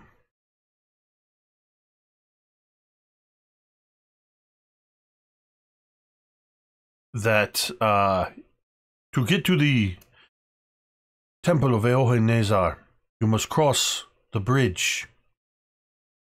Cross the river over the bridge. But the stampede came over the bridge, and it is now a tattered ruins, so you must be careful. As he begins to lead you to the east side of the village, where you can see the tattered bridge. You stand at one end of a plank and vine bridge that spans the river all the way across to the jungle on the other side. your only path to the Temple of Eohe Nezar. This bridge was perhaps once a sturdy structure, but now it looks as if it might give way at any moment. The damage is very recent, apparently caused by the stampede. Broken or missing planks leave wide gaps, and several rope and vine supports hang loosely from the bridge, causing it to sway to and fro at the slightest movement. The river roars loudly 50 feet below. Just north of the bridge, you can see a torrential white surge of water as the river plunges over the cliffs and cascades 200 feet down to certain death. On the far riverbank, you can see carved stones placed in the cliffside like a makeshift stairway leading from the river to the cliff top. Whatever you do next must be done cautiously. To cross the tattered bridge is a series of skill checks. It's not a skill challenge per se, but you will have to tread cautiously. How would you like to proceed across the bridge? The spans in between the one side to the other, measurement-wise. It's 100 feet across the river. Okay. And the bridge is 50 feet above the river. Who would like to go first? If I could, I would like to try to investigate this bag of holding a little bit to see about how much it could hold, if there's anything in it, things of that nature. I might have an idea. Do you have a DMG? I do. It's just a standard bag of holding. There is nothing in it, but if the rumors are true, you may well find plenty to put in it.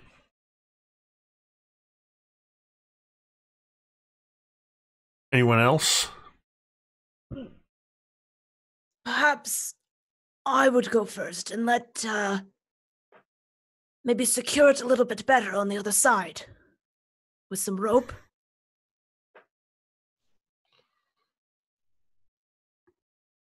Nobody's arguing with you, Whiskey? Right. Do you have rope? Just looking at your size, you were like a very small gate. It might be quite difficult for you to bridge some of the gaps. So it might be a better idea if either myself or the very astute drow probably take the lead. Go ahead. Right. By all means. Ladies first. Totally fine with that. Go for it. All right. Then the drow is a bit testy. That's all right. No worries. So, yeah, I'm going to attempt to cross it. So you're going solo? Right, and I'll have a rope just to see if I can tie a knot on the other side. Good luck with that. And yeah, moving across the bridge is considered difficult terrain. So what I need from you is a dexterity check to be able to move as you step out onto it. Straight dex or acrobatics? Straight dex. All right. 19. You managed to move a little ways across the bridge. Make another dex check. Methinks God's trying to kill me. That would be a 15. What is your speed, by the way? Just standard 30. Okay. It's a 15? Yeah. The bridge kind of, as you start to get further out, it sways a bit, but you're able to maneuver. Give me another check. Right. Let's see here. I grab a hold of the ropes. Oh, it's a bit dipsy-divey, but don't worry. Nigel's on the way. That is a 20-something. 23. You're able to move a little quicker. The planks aren't quite as broken in this section. So I need one more check from you. Cross your fingers. Yeah. All right. That is going to be a 17. You managed to make it to the other side without incident.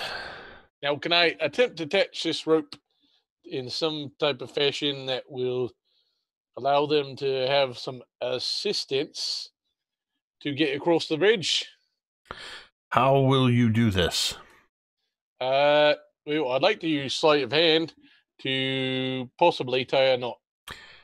What I mean is, what exactly are you doing with the rope? Right. So I assume that it's like some type of rope bridge that is attached to like these stone type of things at the end. But given it's so rickety in construction, I would be looking for the most sturdy tree on the other side. You can do that. So it'll be a little bit of loop-de-doo around the tree and tying off with the best possible knot that I can. And then you look back and see that you still have about 40 feet of rope and another additional 60 feet of bridge.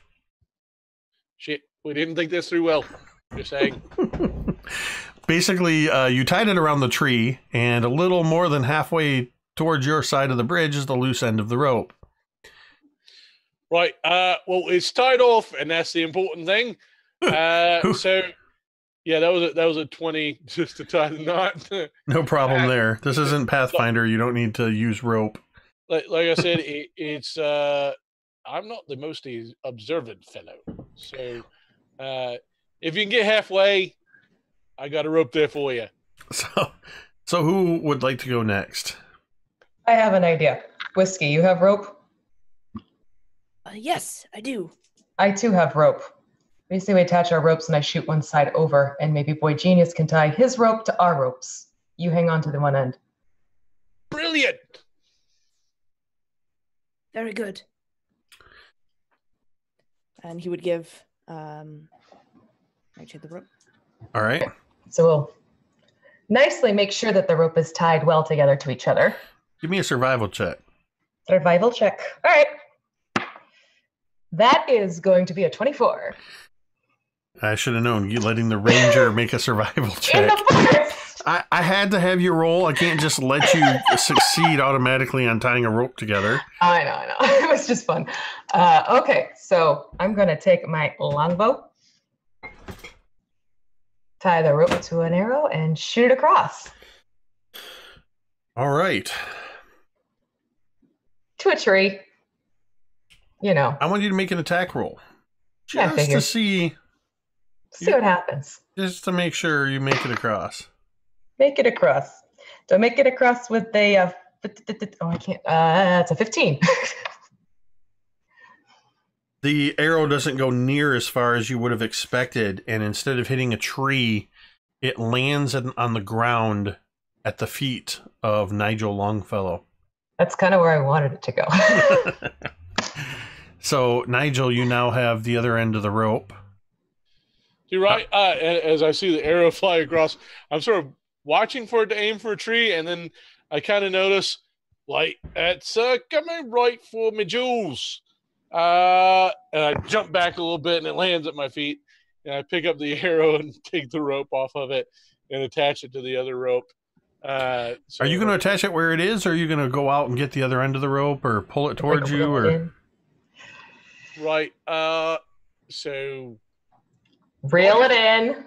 Tie one end. Yeah, Nigel will definitely be reeling it in because he's already risked enough. All right. So, for the sake of brevity, you now have a rope, which is going to give you all advantage on your checks. I'm going to have you all make your checks together.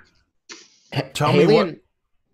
Alien's actually going to go over to Nightshade and like produce this gray pouch that he was just given. And he's going to kind of, would you mind terribly if you would carry this across? Yeah, no problem. Wonderful. And then he's going to stick his hand inside of the bag and disappear into it. Can you do that though? Yes. Yeah. Check it out. So a bag of holding can hold up to 64 cubic feet. 5 minutes of air. 10 minutes. It's got 10 minutes. Okay. 10 minutes. I think it's 10 minutes of air. Yep, yep, yep. Can it fit 2 people? Like a dragonborn and a gnome? Probably. I would imagine. I mean, that's a medium and a small. Yeah. 64 cubic feet would be what, 8 by 8? 8 by 8. Yeah, I think a gnome and a dragonborn could fit in there.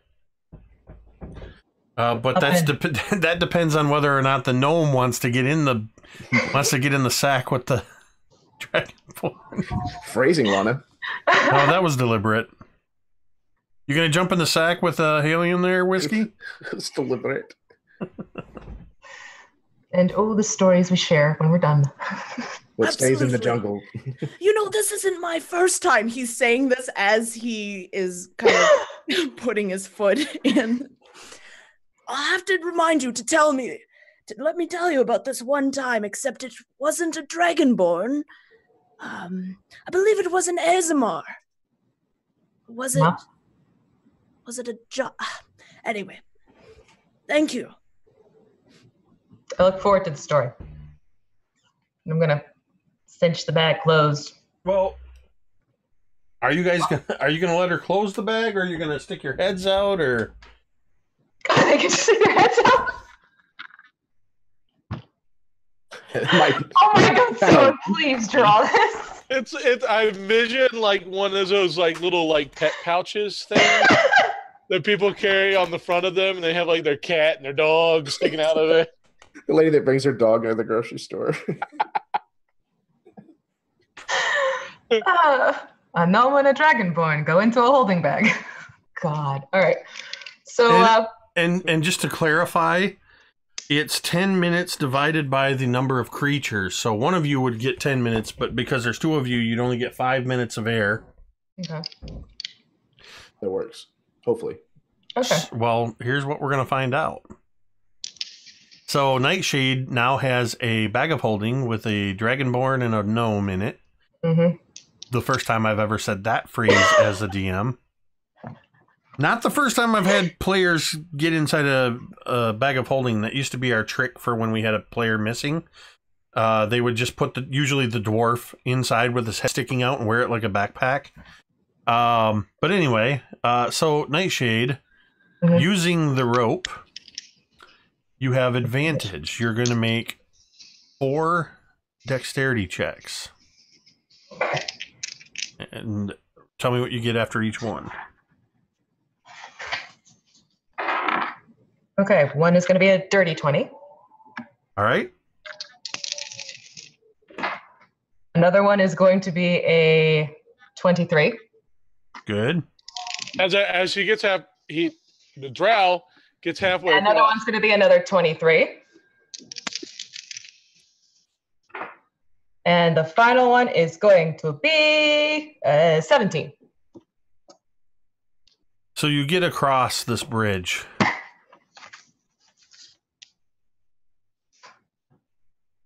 As you touch down on the ground, it took you about 4 minutes to get across. As you get across the bridge and step down on ground and you kind of look back, inside the bag, Halion and Whiskey, you felt the kind of swaying motion. It's getting quite warm in here and kind of close, and you're really starting to be able to smell each other, and it's getting a little difficult to breathe. Right, Nightshade, where's our mates? And I put the bag on the ground. Opened. Suddenly, an opening appears. As they fall out to the ground, I'm just like there's this extreme sense of wonder and amazement. I should have kept that bag. And as you say this, you hear a crashing sound as the bridge, several planks drop away, leaving larger gaps in the bridge, but it still stays upright. And you have passed that challenge. Everybody take a point of inspiration for defeating my deadly tattered bridge. I so wanted somebody to fail. I like that bag of holding idea. That came in handy. I would have. Way to pass it to the ranger too, because Dex is good for my guy. I figured you were light on your feet. Yeah. You travel a few hundred feet westward into the jungle, beyond the tattered bridge and the raging river. And actually that's eastward, not westward.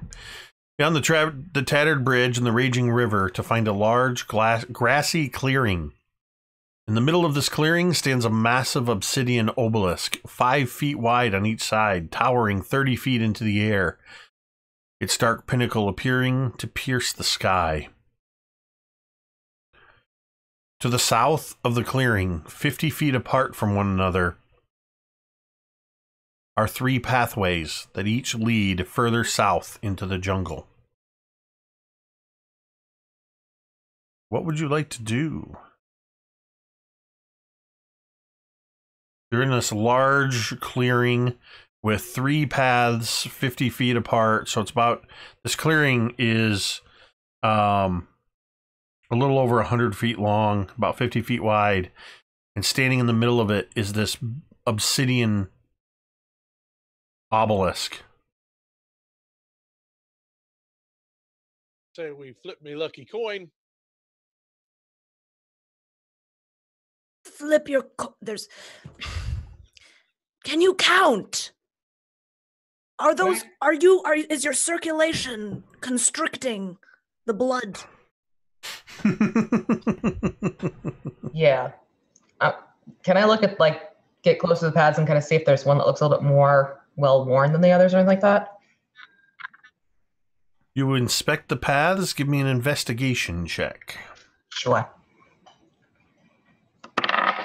Okay, so that's going to be 21. All of the paths extend for quite a ways into the jungle. The canopy of the jungle, the tightly knit trees very close together. It gets dim inside there, but not dark. But all of them look to be of equal jungleness. No one path appears to have been traveled more than the other. Whiskey is going to take a look at the obelisk with this gleam in his eye. He is quite interested to see what this is, and he's already taking out his little tools. He has these little measures and a compass. He doesn't know what he needs, but he's just going to go up and start inspecting this obelisk. Absolutely. Alien is as well. So if I could maybe give advantage by helping other. Absolutely. So, Whiskey, go ahead and make a history intelligence check at advantage.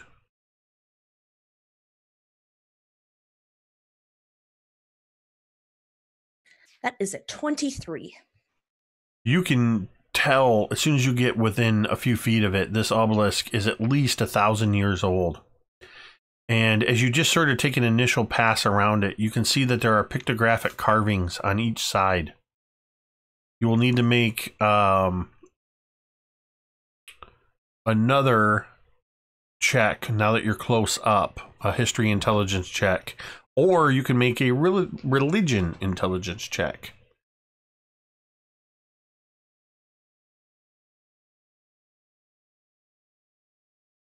I'm going to use my inspiration. Well, you also get advantage because Halion is helping you out. So you get advantage on that one as well.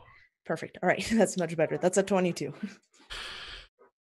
You can, on the north facet of this obelisk, you see a runic symbol that is representative of the regional deity Azuldea, the sky god.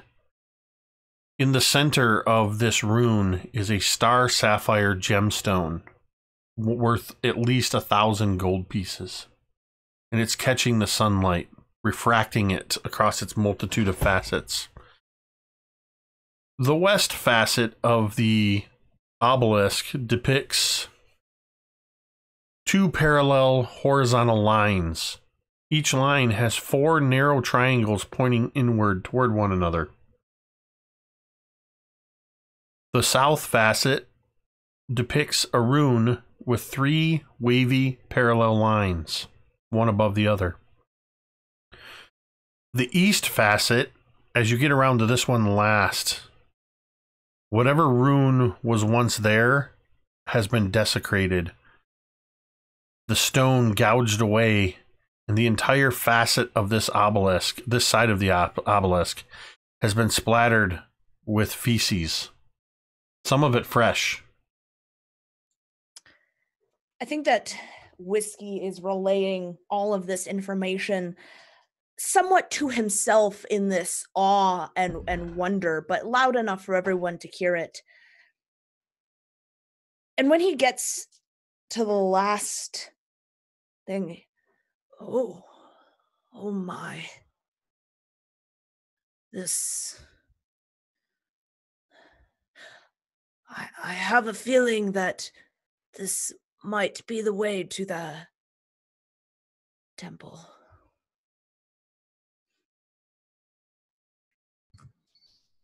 It is certainly something that people wanted forgotten. So Nigel immediately walks up to the obelisk and sticks 2 fingers right up the monkey poop. Yep, that's quite fresh. I'd say that last troop that went through, like, screw that one, we're going to poop on it, and then went on about the way. So they were quite mad with whatever that symbol was. I'm not quite as astute as this little fellow over here is, but that is definitely fresh monkey poop. You eat with your hands. You stuck your hand in shit and called yourself intelligent. Right. It's called trekking. No, it's not. Let's go. With your both of those high intelligence rolls there, Whiskey, give me an insight check.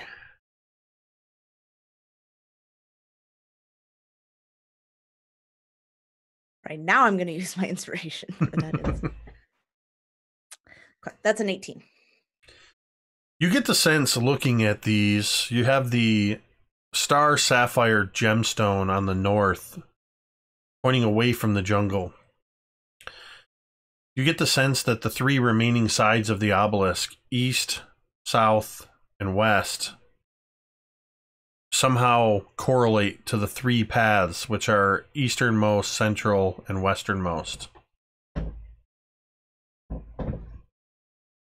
What would you like to do?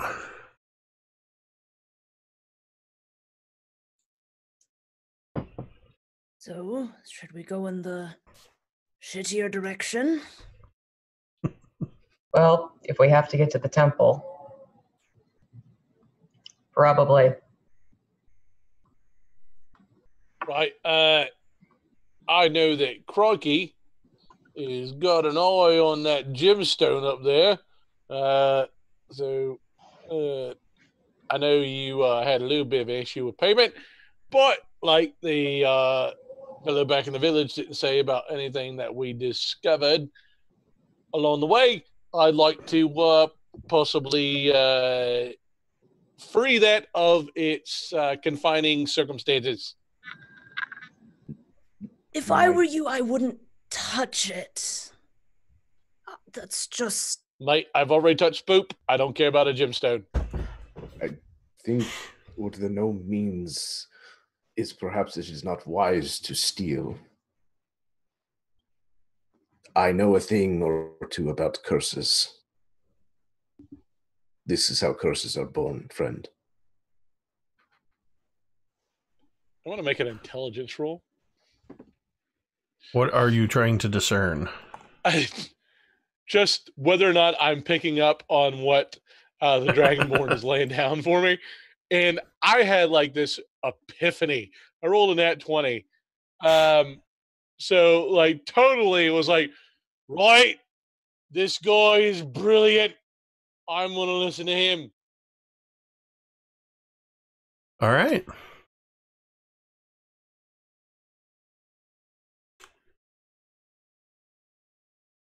So, as it stands, you can feel the dense jungle closing in around you.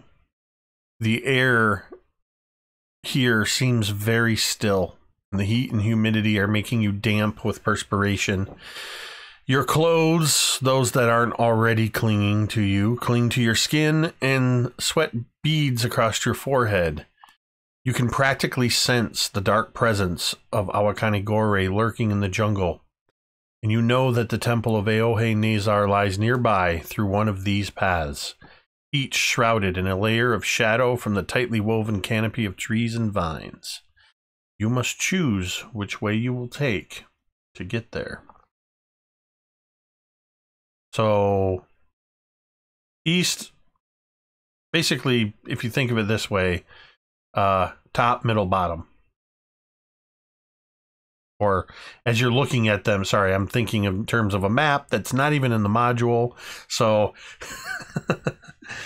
as you're looking at these paths, you have left, center, right. And sorry, which one did Whiskey decipher? The left one had the monkey poo all over the left side of the obelisk. The central one had 3 wavy parallel lines, and the right one had 2 horizontal parallel lines, each with 4 narrow triangles pointing inward. Can I investigate to see if I can see any type of where like the monkey tracks came from? Nightshade already did that and was not able to discern anything particular discerning the 3 trails.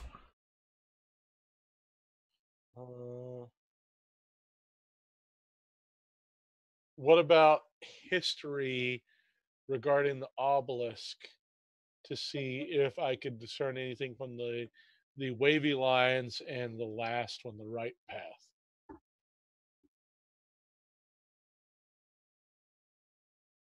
Yes. I will allow that. That's an 11. Because brilliant explorer. You have no idea what you're looking at. Other than these are some sort of pictographs. Right, well, so like the wavy lines look like water, so I think that leads down to the river, which is nowhere near where we need to go. I'd say we need to take the right path because that just seems right to me. Which is the exact opposite of the path you were talking about, Whiskey, the one with the monkey poo on the facet.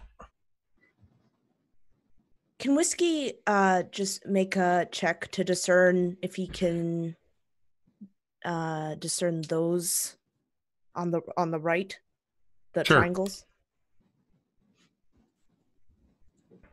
That is a 20. You have seen a large variety of pictographs before. And while you don't know exactly what these mean, generally when there are pointy triangles, they indicate some sort of danger.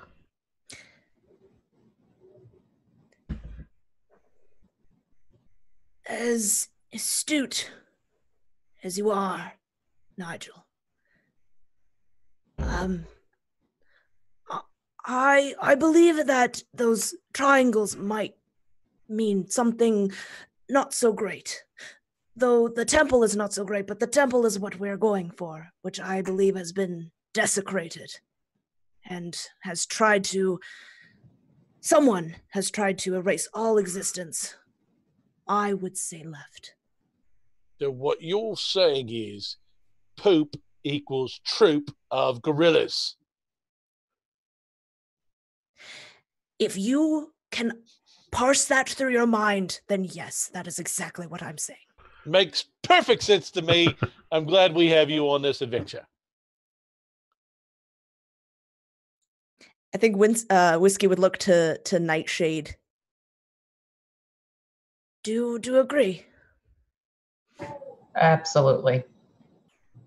I'm not even going to try and justify that, but you're on something. All right. So, you choose to take the eastern path, heading south. At this moment, you see Nigel bust out a little book where he's taking notations of his next autobiography that he's going to be writing about the amazing whiskey smith who helped direct us the proper path towards the temple. You choose to take the eastern path, heading southward through the jungle. This path appears darker and more oppressive than any part of the jungle you have traversed thus far. The silence here is eerie. You have a constant feeling of being watched. Loose loops of vines hang across the branches that form the canopy overhead and dip down toward the path every so often. As you walk along, what order are you? The path is about 15 feet across. So what order would you four be walking through this path? I mean, I'm thinking Nigel's probably going to be shooting off on his merry way. Well, with his hood up on his newfound cloak, yes, he'll be kind of wandering along in the front to kind of determine if there's anything incoming. He's the worst scout ever. Halion would prefer to be in the middle somewhere, if at all possible. I think Whiskey would be behind. You can hear the sound of him trying to drag this crossbow.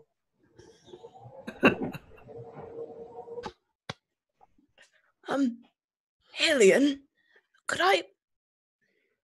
Is there a chance that I could fit this thing into your bag? Oh, yes, of course. Here. And he kind of turns and holds the bag out open.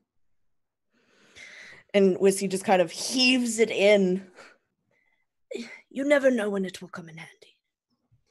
Just as you say that, Whiskey, you feel long, muscular fingers suddenly grab you under your armpits. Does a 14 hit you? Yep. As you're hit, it's almost a chopping motion.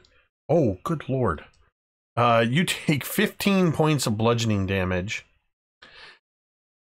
And you are lifted off your feet up into the trees above, with long, hairy arms wrapped around you.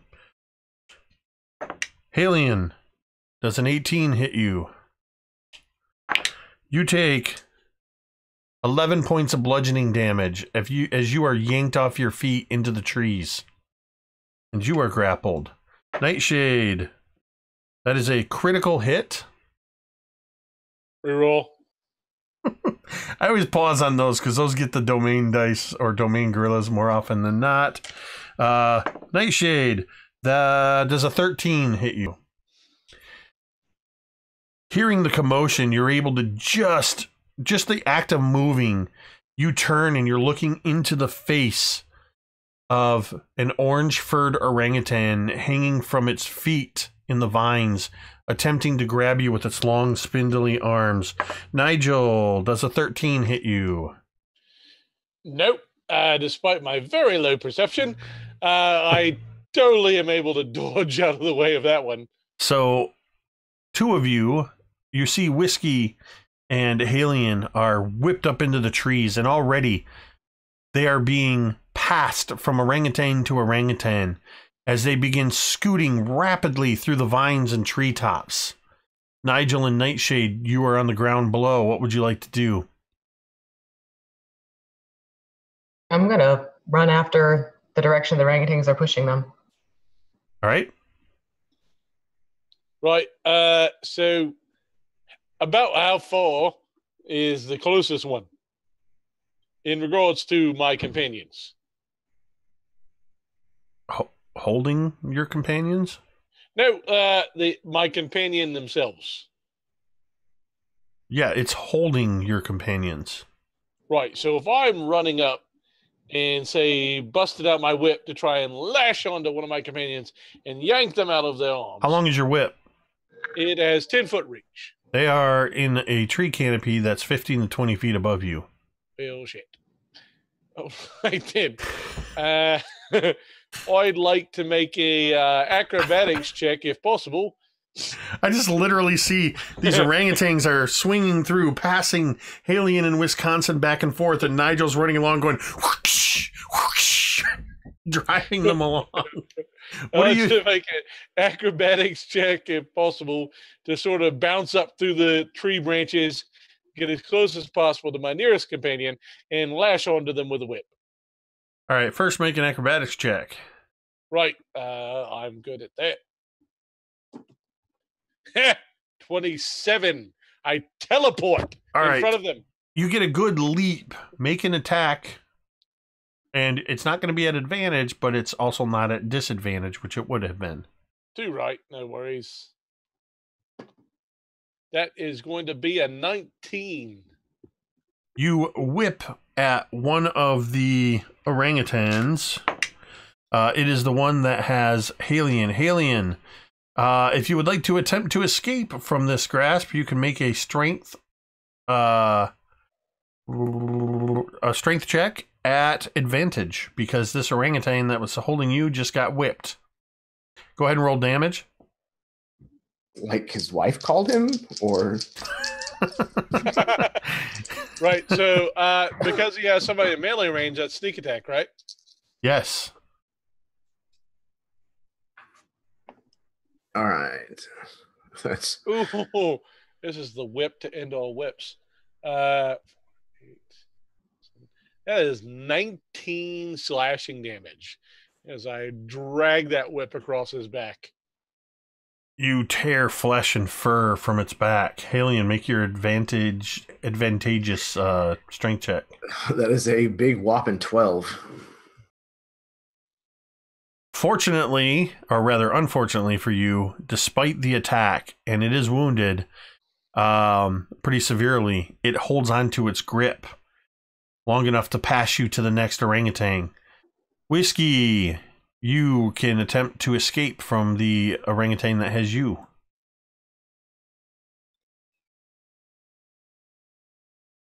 Oh, sorry, that's a strength check. Yeah, that's a 6. You are rapidly passed from orangutan to orangutan. Nightshade, what are you doing? These orangutans are passing your friends back and forth. Do they have sort of a pattern to it, or is it sort of like random? It's pretty random. There's no real pattern to it. Well, give me a perception check. Okay. It's going to be an 18. They're always moving forward, never backwards, and they don't pass them side to side. They always pass them to orangutan that's further ahead. But not in any like left, right, or discernible pattern, just only always forward. All right, so as a bonus action, could I Misty Step up into the trees between a pass and grab Whiskey? Yes. And then climb my way back down. Yes. So you can Misty Step. I'm going to need you to make a strength check in order to grab Whiskey on the pass. To intercept the pass, basically. I got a natural 20. Whiskey, just as you're being passed from hairy arm to hairy arm, there's just this sudden, and there's Nightshade in the trees, in the branches, and one of the orangutans just passes you to Nightshade and continues moving forward as if it didn't even notice. So Nightshade, you are now 20 feet up in the trees with whiskey in your arms. Thank you, Nightshade. Welcome. I still have an action, right? Yeah, because that was a bonus. Well, your action. Sorry, your bonus action was to get up there. Your action was to catch him. That's what I want to check. Okay. Welcome.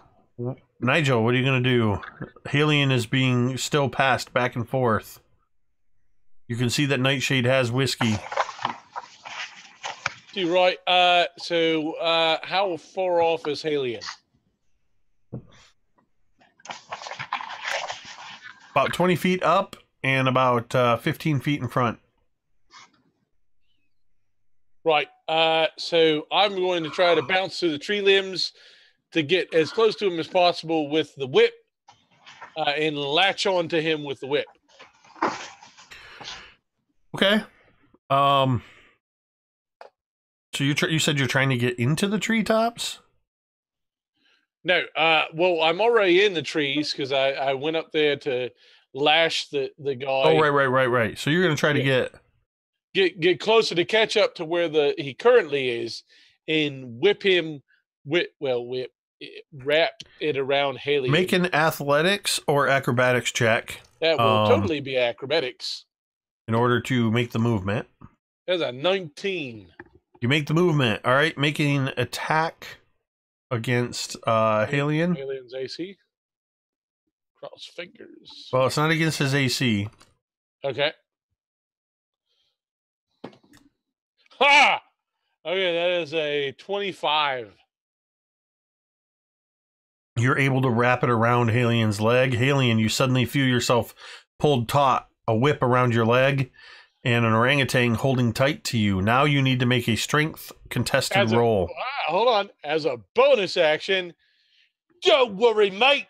Nigel's on the case. I've got you. All you've got to do is believe. And give him inspiration. Okay, you're making the contested roll, though. Can I inspire him to fail? You're not contesting it against Halion. You're contesting the orangutan that has a hold of him. So, right. Well, that sucks. Well, the inspiration still lasts for 10 minutes, so. All right. So what am I rolling against the? You're rolling a pure strength check. Well, shit. This is going to be bad, mate. I apologize in advance. Right, and Nigel re-rolls that with a gorilla. So that's a domain die. Thank you, Chameleon family. Yeah. 19 with no mod. That beats my 16 as you yank Halion free, and Halion swings down from the treetops by his ankle, connected by your whip. Fortunately, you're far enough up in the trees. Let's see, that's 10 foot. How tall are you, Halion? 6'1". You are swinging down about 4 feet above the ground, upside down. As you free your companion, the orangutans scream and yell, but they continue moving forward. And you can see ahead of you a clearing. One moment. I gotta go back to this section. You emerge from the jungle path to find yourself staring up at the ancient ziggurat that is Eohe Nazar. The carved stones of the rising tiers of the temple are green with lichen and moss, and their edges are worn smooth by weather and time. Thick roots of nearby trees curl up along the base of the temple, piercing through cracks in the stone and digging in deep like wooden fingers attempting to slowly pull the stones apart. A set of steep and narrow stairs, flanked on either side by high stone walls, leads to the top of the temple. Even from down here at ground level, you can clearly see that atop the top of Aohe Nazar is capped with a small pavilion made from gray stone that isn't as aged and weather-worn as the rest of the temple. Perched atop this pavilion is a 10-foot diameter golden orb etched in the runes of Azuldea. And now I am going to give you all a choice. One, we can take a break and then continue on for a little while. Or two, we can call this and have a shorter session 2 at a later date. Continue. I will open it to a vote, majority rules, if everybody is amenable to that. Okay, so show thumbs up or thumbs down in your window at your camera what your vote is. Thumbs up to, sorry. The vote to continue. Thumbs up or thumbs down.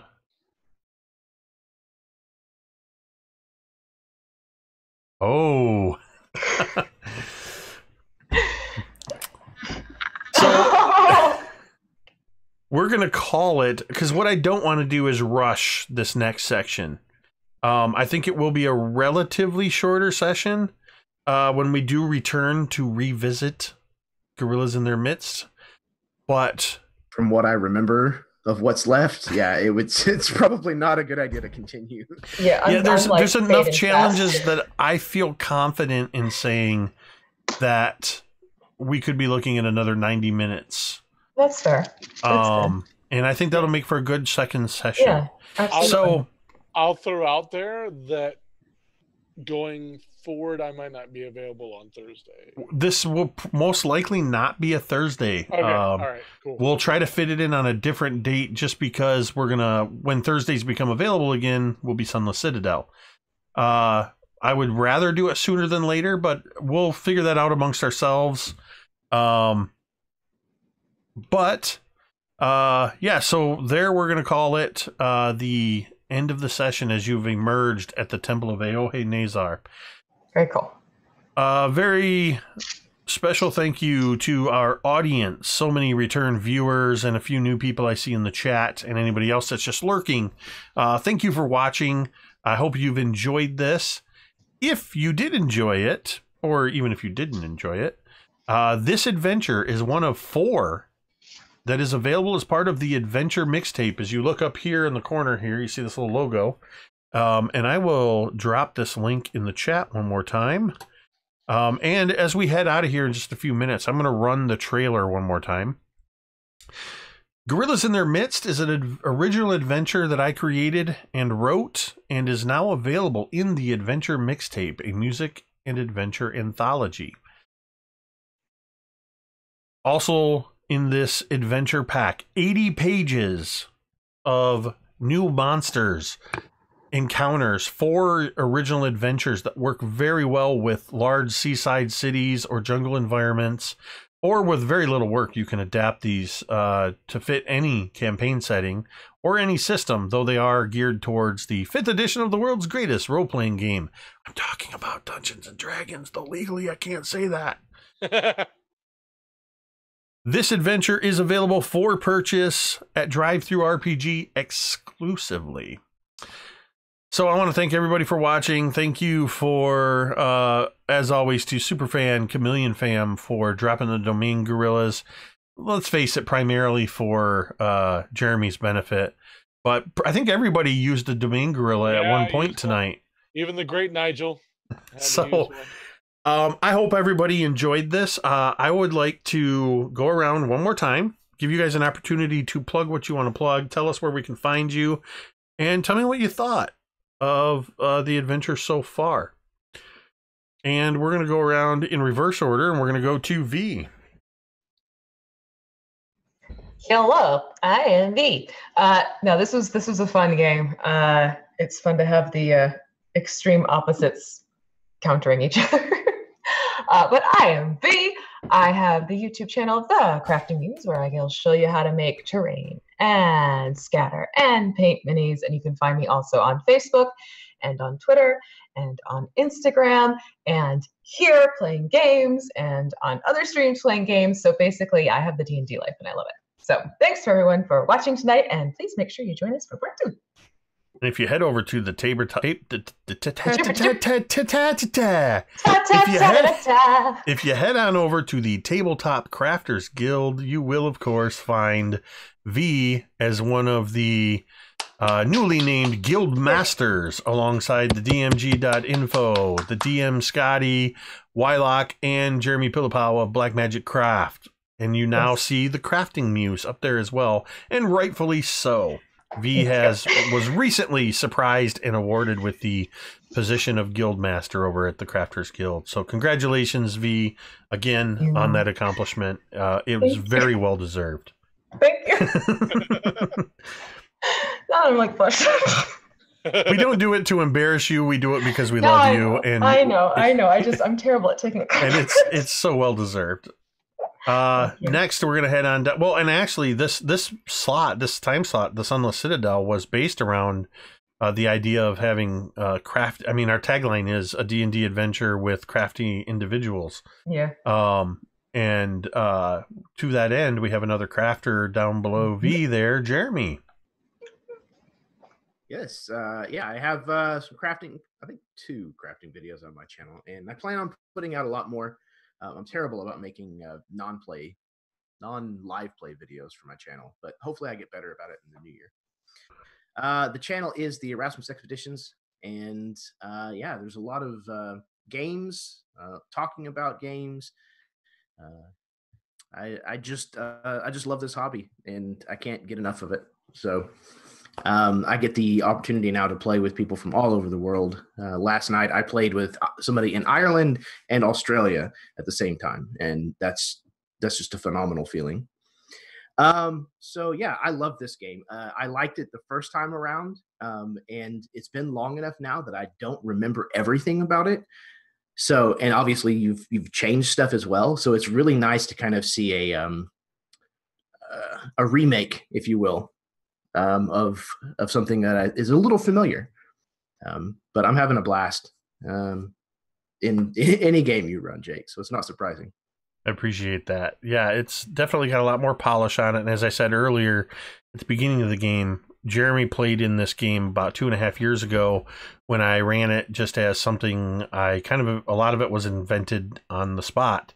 And then when came time to write an adventure, I thought, well, hey, I've already got one kind of mostly figured out, so let's write this one. So yeah. Next, let's head on over to Megan. Hi, I'm Megan, and my cat is doing something dastardly in the background. I'm not sure what. Definitely looks like it's up to no good. Yeah. I am one half of the YouTube channel Dice on Ice, and this is such a cool game, and so cool that you, the audience, can get it and play it at home, which is super cool. So I had a blast. Thanks for having me. And finally, our special guest tonight, returning for the 3rd or 4th time to the channel, Jay. Too right. Nigel was particularly intrigued by this adventure in the whole setting of gorillas in their midst beforehand, but actually playing through it, definitely top 5 on my next purchases that I'm going to be making. It is quite excellent. Okay, so that being said, I am Jason T. D&D DM on Twitter. And I'm very, very glad that we'll be able to schedule this on a non-Thursday, because going forward, I have a thing that's going to be coming up on Thursdays that will be with Grimjack in Encounter RP, where I'll be reprising my role that was born on this very channel.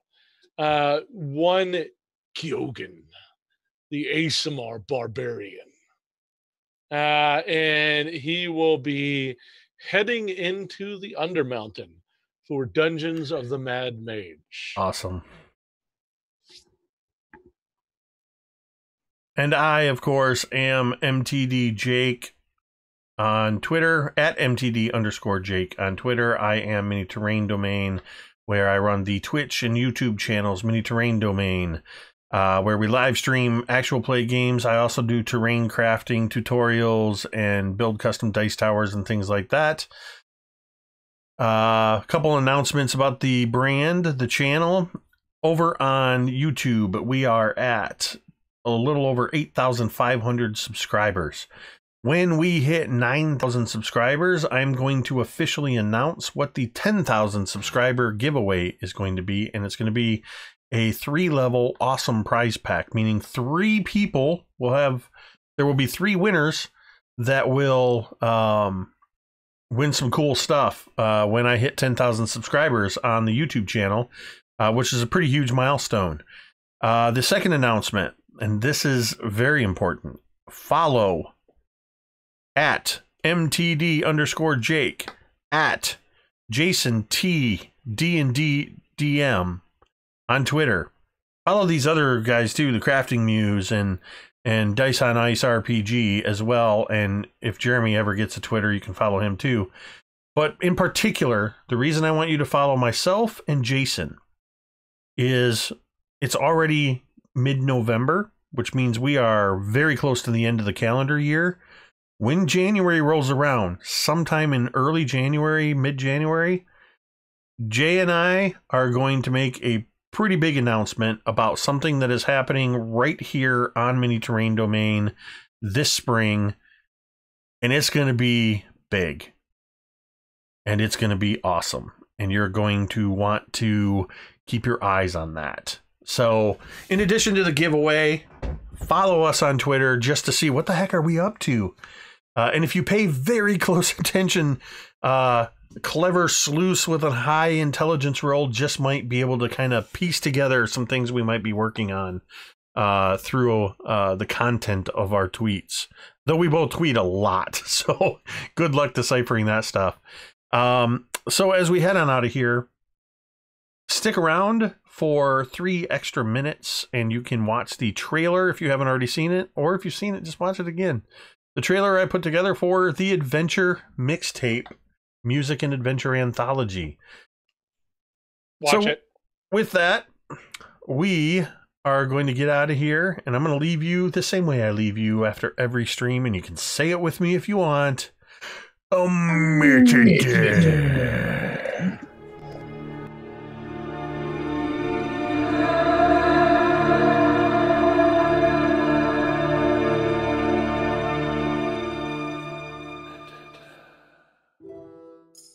Adventure Mixtape, a music and adventure anthology, is a collection of 4 adventures for the 5th edition of the world's most popular role-playing game. The adventures are setting neutral and meant to be seamlessly dropped into any world that has a large seaside city and a jungle environment. With a bit of adaptation, the environments could be changed to suit any group.